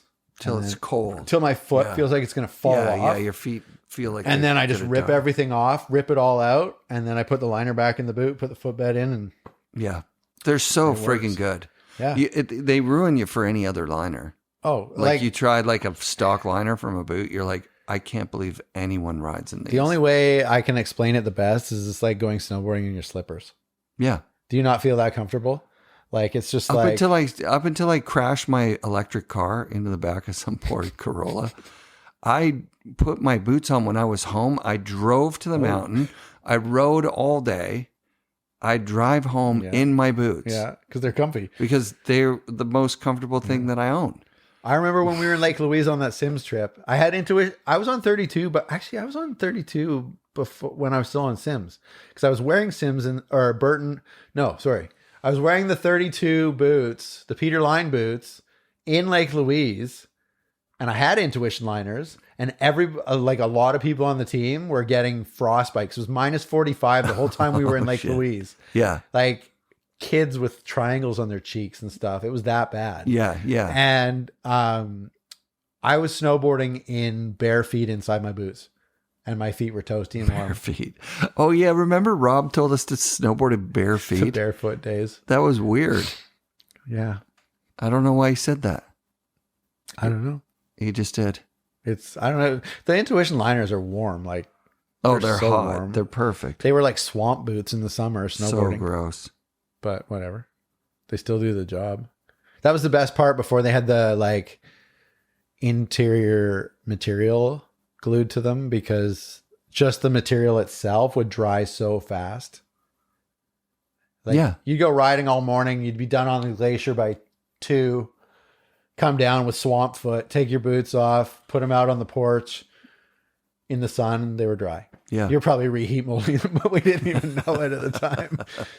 But, They were so light too. That was the thing. oh yeah. They're still so They make light. any boots super light. They're kind of ridiculous how good they are. Like the fact that they Do you aren't have in the every the single- booties too? Yeah, I love the booties. That's a game changer. Too. yeah, they're fun. Yeah, Crystal's the best too. I'm so glad that Crystal's in charge of that spot. Probably my favorite sponsor of all time. Intuition? Take care of their people. Yes. Yeah, they're the best. They're They're the like best. a family. They treat you like family, and Lots of parties, Yeah. celebration. Yeah. Like that's just the way they they're are. part of the community. Yeah. They give back so much. They save boots, dude. Like I've had the same outers for like 7 years or something now. It's ridiculous. Yeah, the liners last for Yeah. ever. I've had some pairs of liners, some years that have lasted 2 years, no problem. Yeah. I think my liners I got new liners last year and I got more new liners this year so I can run 2 pairs. But that of was boots. when I was doing over like 220 days a year. Yeah. You know, you're doing all winter, then all summer. Basically, you're at hood till August. We still haven't gotten to what you did between.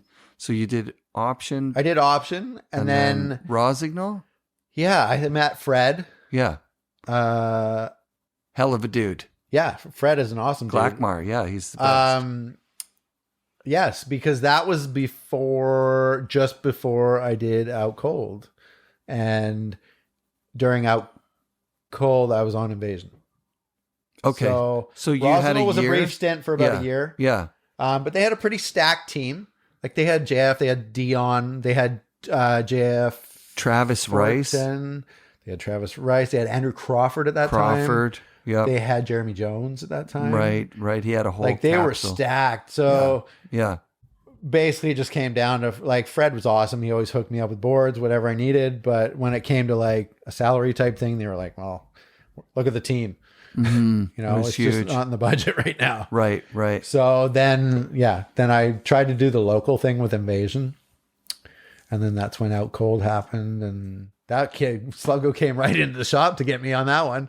Really? Yeah. I remember hearing about it. I was in like fitting someone for boots probably. And Sluggo came in and he's like, hey, Keetley, you want to work? And I'm like, yeah. of course." Sluggo definitely had the work, right? Like Oh, yeah. as a stunt coordinator, like he knew what was up. Oh yeah. He was in it way before I even was. Yeah. Like he did it with Chalmers back in the day. Right. Like they were doing commercials like they were going out of style. Making tons of Making bank, good dough. like good money. And he always stuck in it. He's probably still in it now. I'm pretty So sure. the Out Cold thing, I remember you disappeared for a week or two, right? Like I was gone for 6 weeks. 6 weeks, yeah. And Lee Majors was in it. Yeah, it And was Zach the Malloy Galifianakis, brothers. The yeah. Malloy brothers directed it. Had a lot of big names in it that were like just before they broke out. Yeah, like Zach Galifianakis. Zach Galifianakis was in it. Lee Majors, Victoria Silvstead, Playboy Playmate, AJ Cook. She's on that Criminal Minds show. Blonde girl. Who else? Oh, Jeremy London. Yeah. Or no, sorry, Jason London. Jason London was right. the main character. His brother Jeremy London was in Party of Five or some other show. Yeah. They had a twin brother basically. So the first thing is Out Cold. yep, Out Cold, and that was a 6 week, like 6 weeks straight. I worked on, And that. then you had the big stunt in it. You were supposed to jump out of the I helicopter. did jump out of the helicopter. Oh, yeah. They took me out the day before. I was by myself with the helicopter pilot. They were taking me to all these remote locations, just getting me to test jump, like even right on the side of where Blackcomb Heli flies out of, north of like by Green Lake. Yeah. They basically just hovered me 10 feet above the snow And had just you to jump get out. it started. And we had the conversation because you can't jump off of a helicopter. If you jump up, the blades come down. Right. So they literally had to teach me like just lean forward and just slide off the skid. Sure.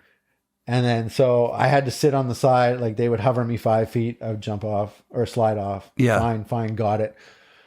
There was actually other scenes in the movie that I had to do where I was like, they were flying me through mountaintops with me standing out on the skid. Right. Like I'm holding on an A-Star helicopter. I'm in the back of it. They had a safety strap on the back of me. Sure. But I have my snowboard strapped to me standing on the skid. So if I slid off of it, I wasn't falling 2,000 feet. Yeah. But And they were like flying me through, through, you know how like you have mountain peaks with horseshoe saddles? They were flying me like through that type of stuff. And they had another helicopter with a gyroscopic camera on the front of it filming all that stuff. Wild. I just remember Johnson telling me like that. Yeah, Johnson ended up doing the shot. He like manned up and he was like, no, because I went and did the jump the first time. They had this perfect cornice up at Triconii. It was like a cornice that like overhung like probably 10 feet. And then the slope started and it was like a 70-degree pitch. sick. It was all fresh snow. Every single, the best part about working on that movie up at when we were heliboarding in Whistler, every night it snowed like 1.5 feet and every single day it was sunny. Sick. It was the best heliboarding week lucky. ever. Just lucky. Yeah. So Amazing. anyways, I did the jump and nobody knew this. Nobody could see it. It was totally white landing. As soon as I landed in the snow, right where my back binding went to sink in, there was a rock like 2 inches under the snow. And right as soon as I came into the snow, I was like ready to drop into nice soft powder. And it was like bang, kicked. And I did the typical gingerbread man for like 400 vertical feet. Oh, because it was 70-degree pitch. How are you going to stop? Right. And I just got the gnarliest whiplash. And then Sluggo was like, dude, are you okay? And I'm like, my neck. I can barely move right now. Yeah. I still got paid for it. And Johnson just was like, and then fuck the it, next I'll do day it. they needed to do, I don't know if it was the same day or the next day. Probably the same day. Johnson, like all of us were up there. All like Devin was up there. Everybody was up there. Yeah. for the Who stunt. else was on the shoot? Oh, there was a lot of people on that. There was Kearns was there. Sluggo, obviously. Devin. Chad Williams was part of that movie. Sick. Javis Lane was part of that movie. He was at the nighttime race thing in the beginning. Javis, isn't he He's from Baker, dude. Baker? Yeah. He's like Josh Rosen buddy. Yeah. He Super- was on that. Dude, I was so stoked you did the Josh Rosen thing because I miss him from like summer camps and stuff like that. But he was just the most solid dude ever. Rad. It was great to hear that one. But so Javis was another like Josh Rosen dude. He's a super nice kid. Hell yeah. Always been fun to be around. I think he's like an artist or something in New York or something. I don't know. I met him as one of Kelly Joe's camper kids. Yeah, like way back. He was that Grom back in the day that was ripping Baker, dude. Right. Like Little B, Brian Hartman. Yeah, those guys. like you had your Jamie Lynn, your Matt Cummins, and all those guys Yeah. at Temple, and then there was Javis, who was like the little Baker ripper. So sick. He came up under all those guys, and anybody from Baker just rips. Like Yeah. they can ride Oh, yeah. fast and hard, and So good. and charge, and Yeah. they throw down the tricks too. They don't Totally. even hold back. Good style. Just those guys are amazing. But yeah, so Javis was in it. Oh, what's his face? Omar Lundy was in. Oh, sick. He did there's a stunt in the movie where at the end where they're like the snowboarders are taking back the mountain and they built a quarter pipe up against the chalet at Hemlock, and they had like beer taps set up out on the patio, and he goes up the quarter pipe and does like a backside lip slide and like breaks all the taps off and beer starts. yeah. It's like the chaos scene at the end. I know, but that's Omar Lundy. I don't know. I'd have to go through the credits, but Sean Johnson was in it. Everybody was in it. So then you do that. How do you get MXP or whatever? The monkey that one? That's after, right? So yes, that was after a couple of years. That was a local production here. I think what happened with that one is Sluggo got Sean Johnson on that one. And so Sean Johnson was like the snowboard coordinator, because the whole movie's kids, right? We had to coordinate kids and make sure that everything was safe for them to do. And so Sean brought me in as the snowboard technical supervisor. So I had to make sure all the jumps were safe. Like I had to build all the jumps for the kids, make the snowboard track for the kids to ride, because it's all about snowboard racing. And then I also had to teach the chimp how to snowboard. Yeah, that was the part that I was fascinated by. Well, I worked with the trainers. They have a chimp. They came from a chimp sanctuary in Sacramento. There was 3 trainers that came up. There was 2 young chimps, which are star in the movie. There's Louie and I can't remember the other one's name. Louie and anyways, doesn't matter. Doesn't it seem dangerous? You're teaching these chimps how Yeah, they're 10 times stronger than a human. Yeah, they just rip your even face even a off. 6-month-old one could rip my arm off. Right. And then they had the mother with them here. Oh wow. And one day we were all up in they filmed it all up at Seymour after the season was done. It was your late spring stuff. Parking lot was empty. They had this huge cube truck that they transported them in. And they brought the mother out one day and we were all just standing there and they were like, you guys all have to be 50 feet back. And it was just one of those scenarios where when she stepped out of the vehicle, you felt the ground move. Wow. Like you could just sense her power. They were telling me like the one that was 6 months old, the little guy who was in the main thing, he could have jumped out of a 50-foot tree, landed on the pavement and walked away. Right. They don't have ligaments like we do. Yeah, and they're so powerful. They're just all lean muscles. So you're teaching a chimp to snowboard. Yeah, like I had to create little snow tracks. Like there's like, I have video I could show you or pictures from behind the scenes stuff where like we were trying to get him to hit a jump. Like it doesn't matter if he gets in the air, he can land and ride away. Option made the custom boards for him. And then they put the K2 clicker system on. Yeah. And because his feet are like your hands. Yeah. He likes to be able to feel his stuff. So they took the K2 clicker boots and they diagonally at the ankle, they cut the boots off.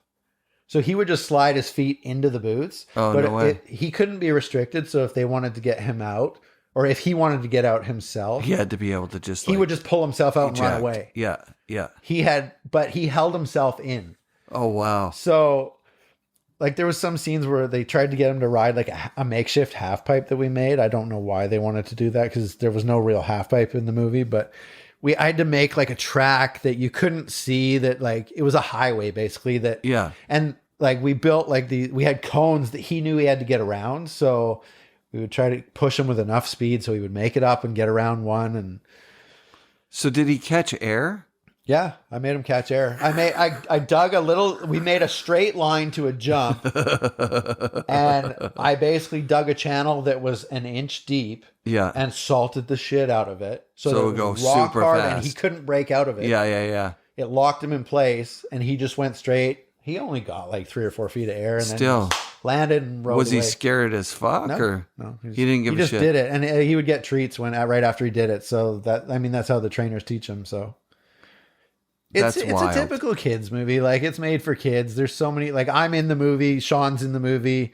Leah Wagner, Byron Briscoe's in the movie. No way. They did stunt work in it. There's a scene where the big snowball comes rolling down the hill with the villains in it. Yeah. And it like it breaks right in front of us, and it's just all face shots of us. Like Oh, that's crazy. there was another thing I don't think I've ever watched it. they hired a little person to stunt double the chimp. Of course. Because there was a scene at the end of the movie where the kid and the chimp that were racing together did what they called a doom drop at Seymour. And What drop was it? it's actually a cliff that's been published. I think Dave Cash. And it's when you walk out into the backcountry past Brockton and you're heading up to City Booter.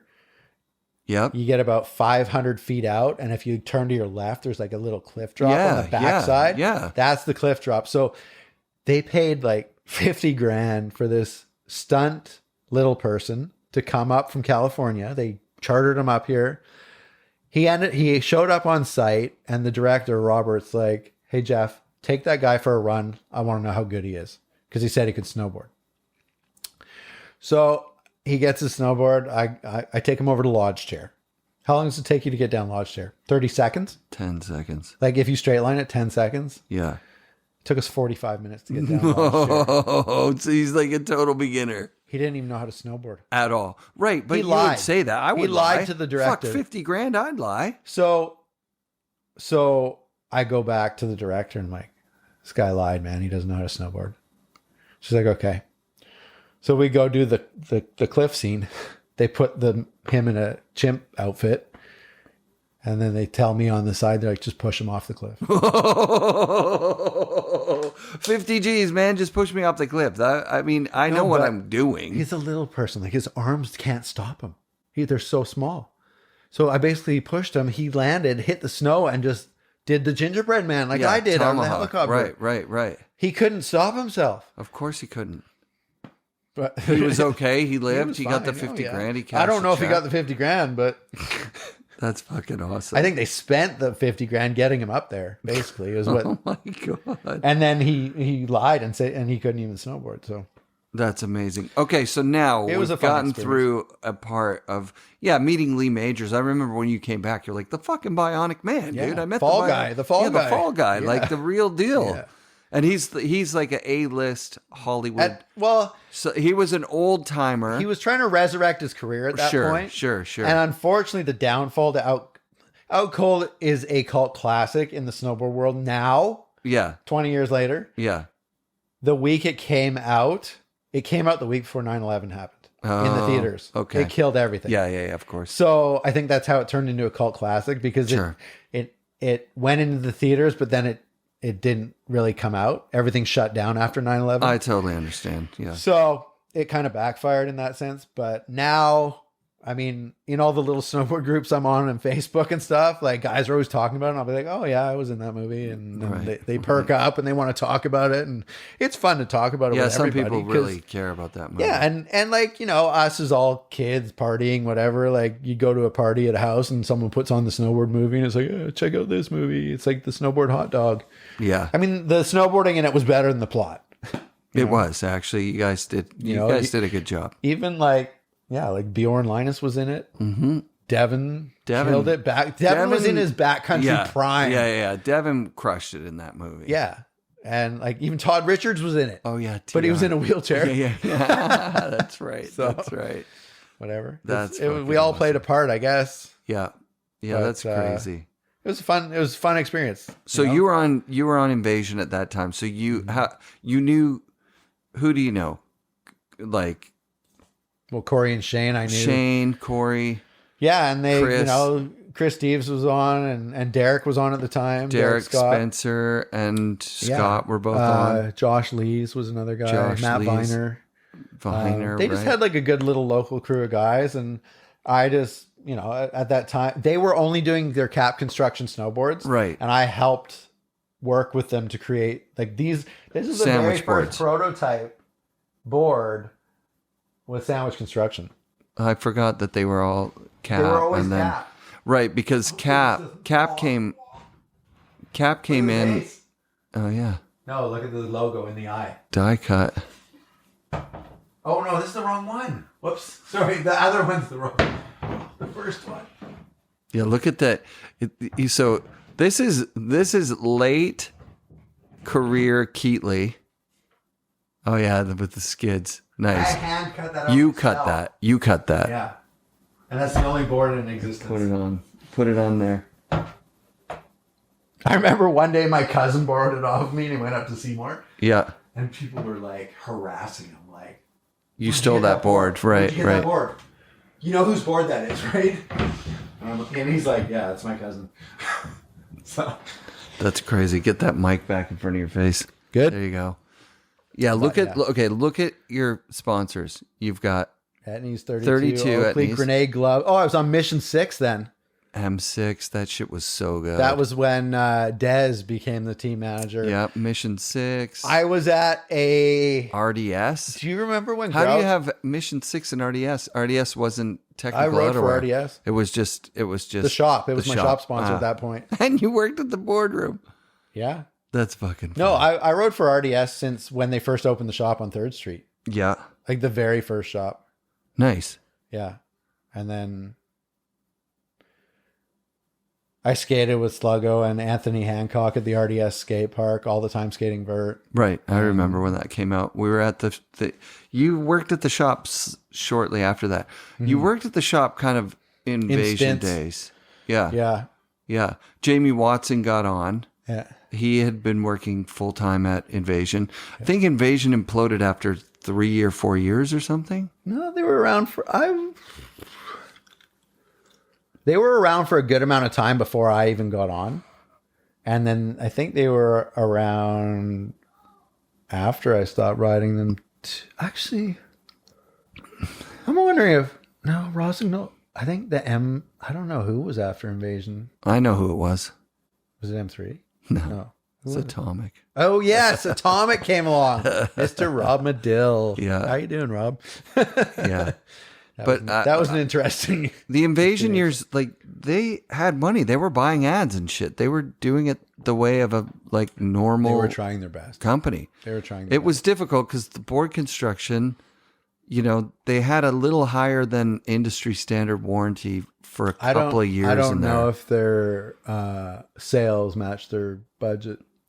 Yeah. I mean, we tried to push them because they were local and we loved them. And Option... Well, this board merged here says with 0203 on it. Yeah. Okay, so that's early. Yeah. No, you're right. Atomic was after that. I totally forgot. It's hard to remember everything, man. I try. But yeah, so you brought in Sandwich Construction. They needed it. Mm. Well, I mean, it was in talks, and I was like, "Yeah, I love Sandwich Construction. Let's do it." And then this was like designing. This was a model I was working on for me, and then like this was the first prototype. This was the very first prototype, but that was just the first prototype graphic. So the SK thing, we should talk about that because that's during this time. So that's actually Seymour a little bit before this. So originally everybody's Seymour Kids, and then when I was coaching summer camp at Camp of Champions and staying with Kevin had been traveling a lot because of his X Games stuff, and everywhere he went, he carried a video camera. He was always filming everything everywhere. We had those little mini DV cameras, the little Sony ones back in the day that were like this big, and they just had the little flip out screen. Yeah. And you could put fisheye lenses on them and everything. They were like it was like one chip digitals, like before a 3-chip with the VX and stuff like that. Yeah. So Kevin was traveling, like doing contests in Europe and everywhere. And we were sitting at his place in Whistler one summer, and he's like, opens a drawer and he's got like 60 DV tapes full. And I'm just like, we're looking at each other going, so what are we going to do with this? And then we were like, well, why don't we start logging it all and see what kind of footage we got here? Yeah. And then that's how the original, before Skids 2, Seymour Skids movie. Seymour Skids. Yeah. That was what the first one was called. And for nobody that knows this, if you wait 2 minutes after the credits of Skids 2, the first movie's on the VHS tape too. Really? 20 years later. Yeah. I knew that. I'm sure people figured it out. I probably told you 100 years ago. No, I mean, we watched it at the shop and he wouldn't stop the thing. Basically, Kevin had this idea. We all kind of had this idea. We just sat at his place and we edited and we came up. We wanted it like short, sweet, tight, to the point. And we, like, at that time, like, I can't remember the big movies at that time, but there was like, I don't know what Mac Dog was doing, maybe Decade by that point. 2001-ish is where I'm thinking. Yeah. I don't know what movie, but you had your typical A-grade snowboard movie where a general consumer sees this face shot of this human being and then they see this flawless part. Of course. And we kind of had this idea like, let's show everything that happens in between. Right. Well, plus whiskey was already out and you guys were kind of doing like mini whiskey. Yeah. It was like, probably a continuation of whiskey, but it was like, let's show like the behind the scenes. Let's show that we're real people. Let's show, like, we wanted to give something that the watcher can like relate to. Like, oh, I was out partying and I did that dumb thing on the weekend too, you know? So it was, yeah. And then Skids 2 was a continuation of that. And then it's every year it happened, it got more serious, and then Kevin turned it into Sandbox. Yeah, and in between, you guys had a bit of a fight about it at some point, didn't you? Not really. Just I didn't have a fight with him. Something about skids or something Well, basically, like when we first started the movies, like the first one, it was like, well, we're not kids anymore. We can't really call ourselves kids. Right. So we're like, how are we going to re-navigate this? Sure. And then we kind of, I don't know who or where it came along. It was probably a drunken debacle night in Whistler. But we were like, well, why don't we just take the S and call it Skids? We'll be a bunch of derelict skids. Right. Now we're adults. We're young adults and we're drinking, partying, and fighting all the time at the bars and skating and snowboarding. And totally.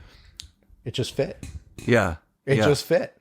So then we made the first mini movie, and we actually premiered it in the summer at Brad Baxter's house in Whistler in Alpine. Sick. And everybody was there. Devin showed up. Everybody, Keenan, everybody was there. All the Whistler people were there. And everyone loved it. And so Kevin made 500 copies of the first one. And we just kind of distributed them for free out to the industry. Right. We wanted to get the word out. And so that was the plan. And then the next year, with Skids 2, sponsors started to get involved. It started to turn into a business. I mean, Kevin, it's Kevin's business. He had the finances to make it happen.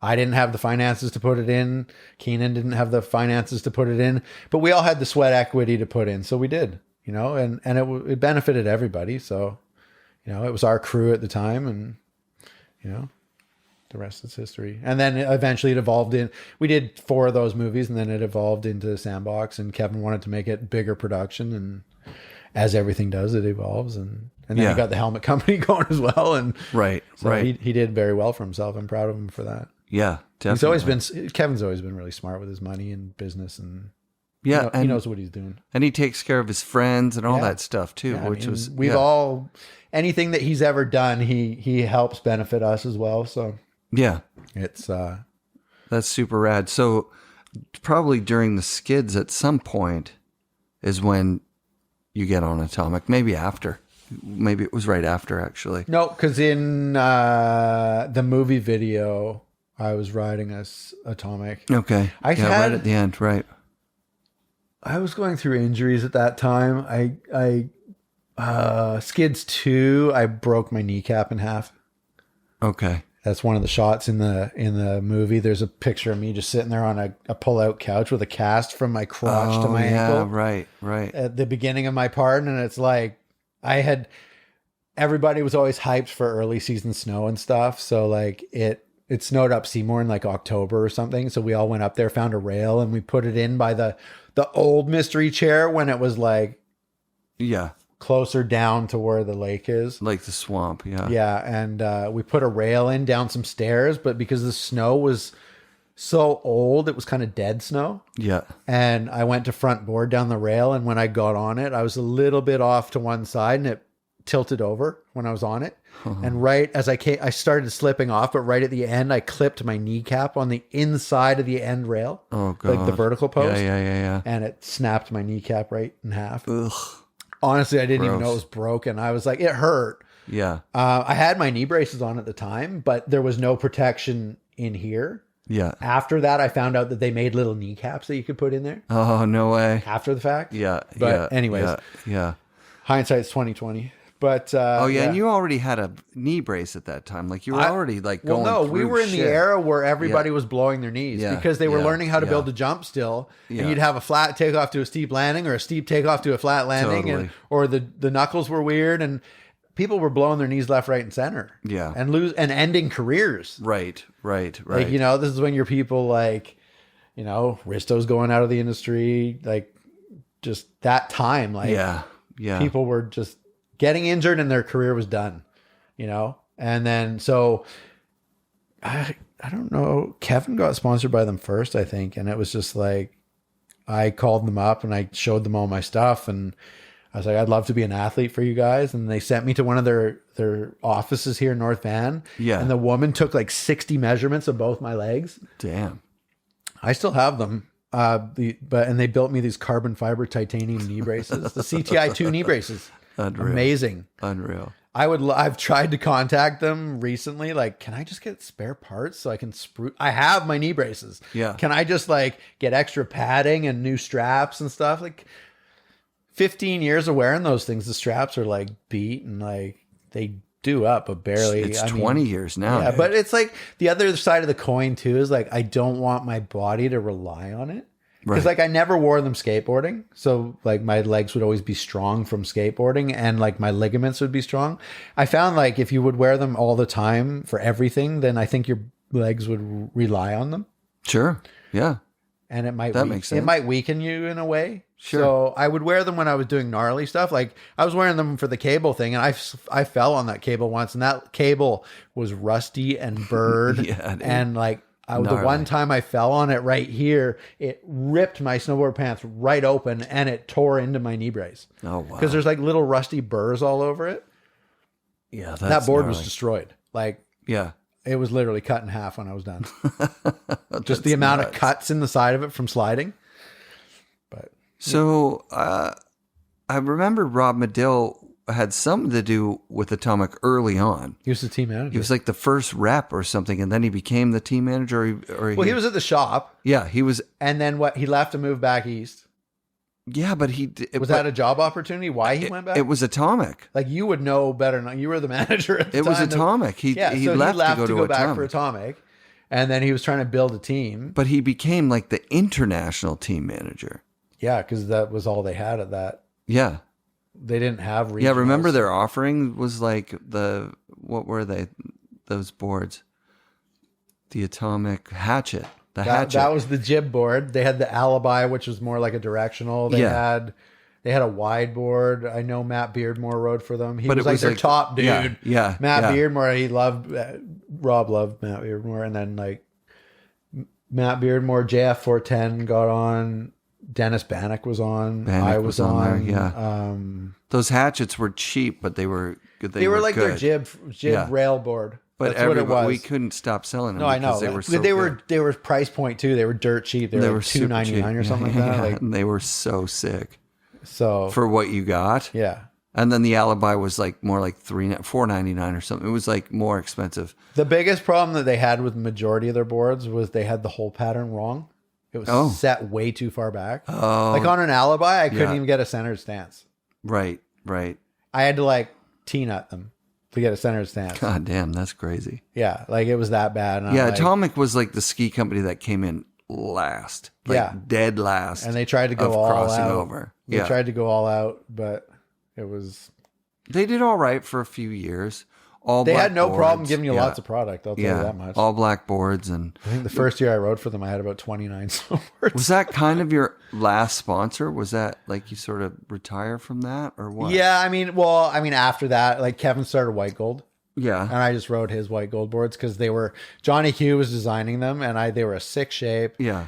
good high end material. Like Kevin was trying to build a nice high end board with good materials, quality product, and Low production numbers. Like he wasn't like trying that. to do like his market was 5,000 high or end something. customers Yeah. that wanted super quality, high end base material, high end fiberglass, high end everything.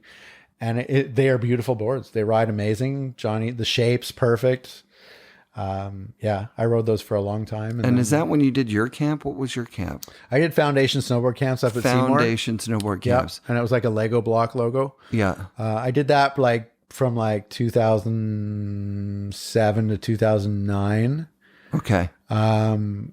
It was good the first couple of years. Yeah, you were picking up kids that were like the new.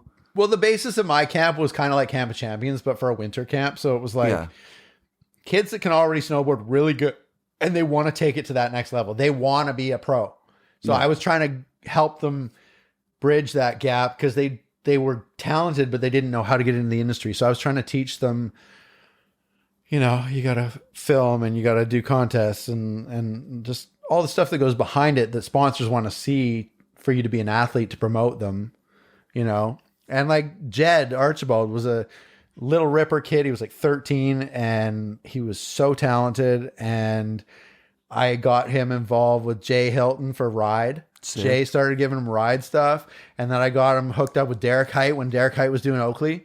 Oh yeah. And I got him on Oakley clothing and goggles and everything. Yeah. And I don't think I got him on Dakine, but Dakine was a big sponsor of the camp. They really, I think it was Scotty Connerly at the time was the marketing guy. Yeah, he moved on to do like Yeah. Mike's Pizza or whatever down in the States, but Yeah, I have no idea. he was a super rad dude to deal with. He would send me so much Dakine stuff. Yeah, I only knew Costigan. Costigan was always my Yeah, he was the local best. here. I was dealing with Yeah. the guy down in Oregon. in Hood River. But no, Dakine was a huge support for the camp. And the camps were awesome. They worked really well. How did you get that going? You talk to Eddie or something and say like, hey, Well, we're no, gonna I go- just had the idea that I always wanted to do it because Seymour back in the day when Andy Boniface was there, another legend that needs a shout out for sure. Andy Boniface made everybody's lives amazing at Seymour. Totally. So we did, Andy created these things called the pro camps where people could come and ride with us, the pros, like Roberta did it, Dion, Kevin, me. Yeah. I was there the most, so I did a lot of them, but I like that formula. And I was like, yeah, like a winter like camp that helps these kids get to that next level. So I took a business course at Cap Mall or something. They had this business thing that you could take about starting your own business. And I had the idea for the camp, and I went through the course and I did it and had it all set up and incorporated and everything. And I did it for a couple of years, and then I just got a bit of a vibe from Seymour. Like they wanted a piece of the pie. Like they were letting me do it probably because of our years at Seymour. Yeah. And then I started to feel through this, because it gets all weird with insurances and liabilities. Yeah, of course it does. And whatnot. And Seymour, I think, I don't know, they probably wanted their piece of the pie. Right. And they were kind of just letting me do it. And that's got to be right about when you meet your wife too, right? Like, so you're starting to settle down. I met Bree, my wife, in 2010. So yeah, it was about a year before that I stopped doing it. 2008, 2009, and then it was kind of like the Olympics happened here. I met her like literally the week after the Olympics. Right. So March 26th or something we met. Yeah. But so I had that idea. I started it up. I ran it for 2 seasons super successfully, and then the third year I felt the pushback vibe was different, and it was like, and it wasn't Eddie or anyone. It was Eddie's always been great to everybody at Seymour. He's been a huge supporter of snowboarding, the community. He's done stuff for us at Seymour that people probably shouldn't have done. Sure. Just like in the early days, like we would build stuff in the middle of the runs, just like with a cat and just totally, but we got the shots, right? So it was promoting that. I've always classified Seymour as the biggest. It's like Reno. It's the biggest little mountain in the world. Yeah. It has so much exposure, and you get there and you're like, what is this place? Right. I mean, if you're a real rider, then you understand that the side hits are better than anywhere else. It's a giant skate park, but it's a training facility like Baker. Like I remember, like there was a huge influx of like people coming over from Australia. Yeah. And they'd come up Seymour and they'd be like, where's these jumps? Yeah, where are they? And we're like, well, they're up there in the backcountry. Way out there. Yeah. You got to go build it. You got to hike for 20 minutes to get up there. Right. And go dig for half of a day and build it. But yeah, having done this podcast for 10 years, I'd say, Boreal, Brighton, Seymour, like those are 3 of the most high key, scene making mountains in the world. And Baker. Baker's Baker's on its own. I'd love to come back to the bank slalom. Yeah, Baker is Seymour's kind of mini Baker actually. Yeah, I was there the year Terrier won at Switch. Yeah, and it was insane. Sick. I think I got 11th in pro that year. That was super sick. But that was just insane to watch. I would love to see Terrier come back and do it on a snow skate. Pat A told the story of the Switch race, because that year that you're talking about, Terrier came down, Switch. I think he got bucked in a corner, and he came down the rest of the race Switch, and still he beat him by like 2 seconds, and still was 8th or something like that. I thought his run was faster. I don't know. I can't remember. Yeah. We're talking like 90s. Yeah, 90s. He was 2 seconds faster than everyone else, like with his good run, and then his Switch run. He was still better than most paid 90% of the field. Like that were making a living as a pro. Yeah. That's what Pat A said. So and people wonder why he's the legend. No, they don't, man. We all know why Terrier's the legend. Exactly. He's the fucking the OG, of course. But so that happened, and I did the camps for a while, and then like I said, the vibe changed a bit. The ski school guy wanted to get involved with it somehow, but I was like, I don't really need you involved. Right. And then the year after I stopped doing it, they started the Seymour progression camps, and they were trying to do it themselves. Which is just Seymour pro camps again. Right. No, but they didn't have any legitimate professional snowboarder to teach it. Right. I hear you, dude. And the there still are super pros now, but the day of the pros have changed. Of course. It's not the way it was, but right. It's a whole other podcast. So now, yeah, like going through everything and getting here, you have more boards than anyone I've ever met. That like in a private collection, probably Patterson's got tons. Patterson's got me beat by a mile. Probably. Yeah, but he's like trying for a museum. A museum. Yeah, this is a personal collection. I would say PD's probably got a bigger collection than Again, he has a museum. How many boards does he actually have? Did you count them? Oh God, no.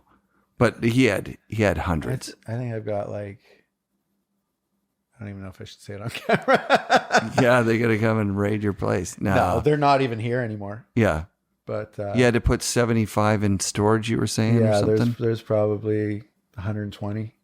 That's nuts, bro. I need to sell. I have a bunch I need to sell. So like all those ones you looked at before in the other room, they're gonna go. Really? Yeah. How did you catch the bug? What happened?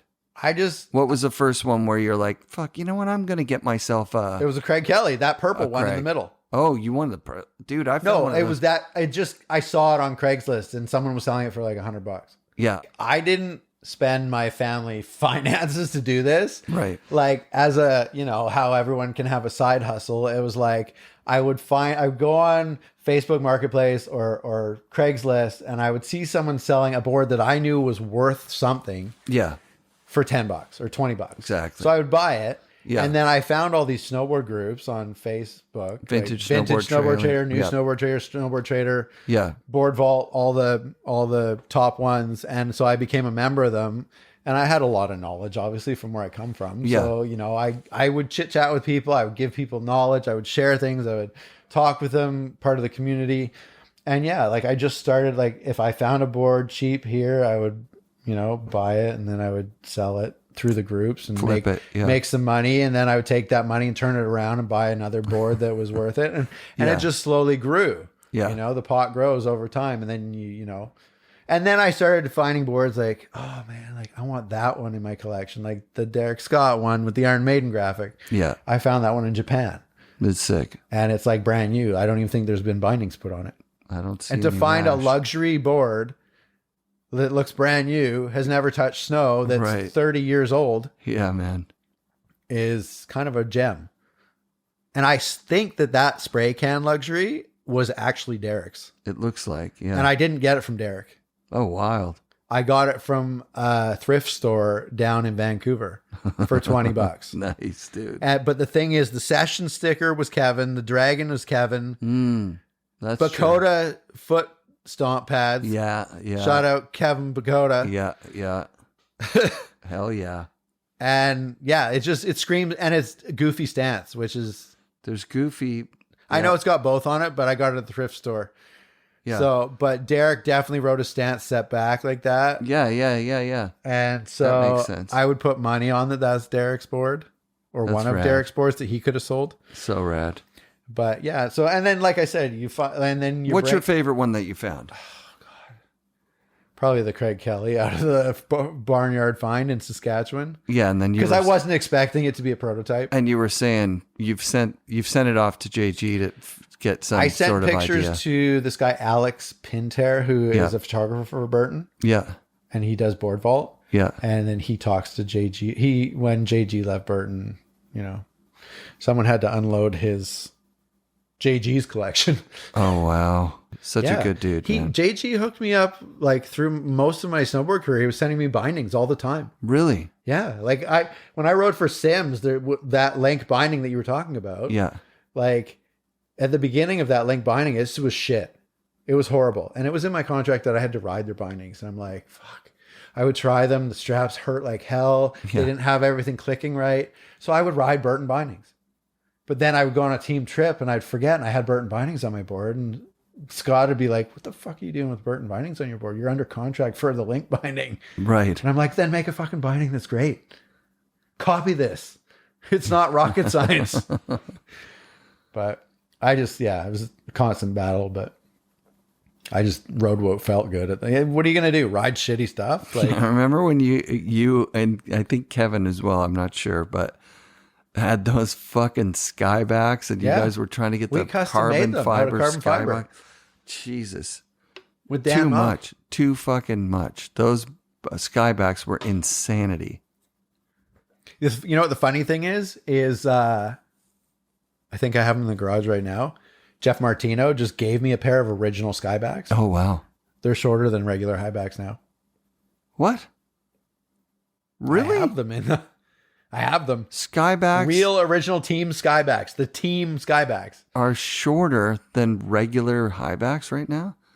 Holy shit.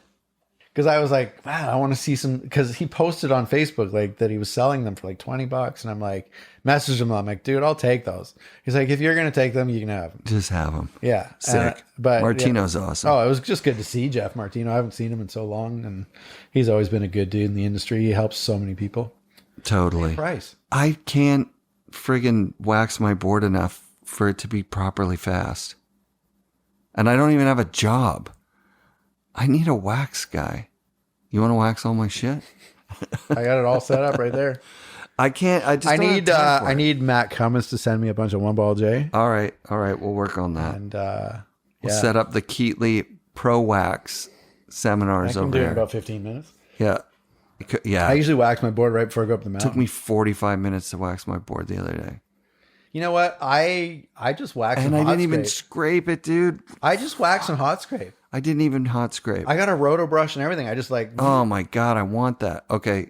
I'm bringing my board to well, I'll do your board. Tuesday nights, go Tuesday I'll be skate and skating. then go skate and then wax 10 boards or something. All right, Keetley, thanks All for right. being a part of this. Thanks for for getting having me me on. that job with, we didn't talk about Mild 7, but that was fun. Yeah, well, we can come back to that. Yeah, I mean, you had a lucrative career in snowboarding and you're a big part of the Seymour scene. And I just try to help out however I can. And you look at that binder. You got a binder of about 6,000 shots. It's unreal, man. Yeah, cover shots. Fun shot. I don't know. I just like to do stuff outside the box. I mean, these are some of my favorites. That one over here, like riding along the wall, that's a Creekside and Whistler. Sick. I did that with Matt Standish, Jeff Keenan, and Leanne Pelosi at like 3 a.m. Sick. Right on, Yeah. Keetley. Always good to see you. Yep, you too. Thanks, dude. Have a great day. You too. Peace. FNRad shoutouts to Jeff and Mackenzie Keetley. Thank you guys for doing the show. Big shoutouts to all our Patreon listeners. Thank you for all the love and support for season 10 of FNRad. Be sure to come back next week for more FNRad snowboarding presented by Flojoy Water and brought to you by FNRad Productions.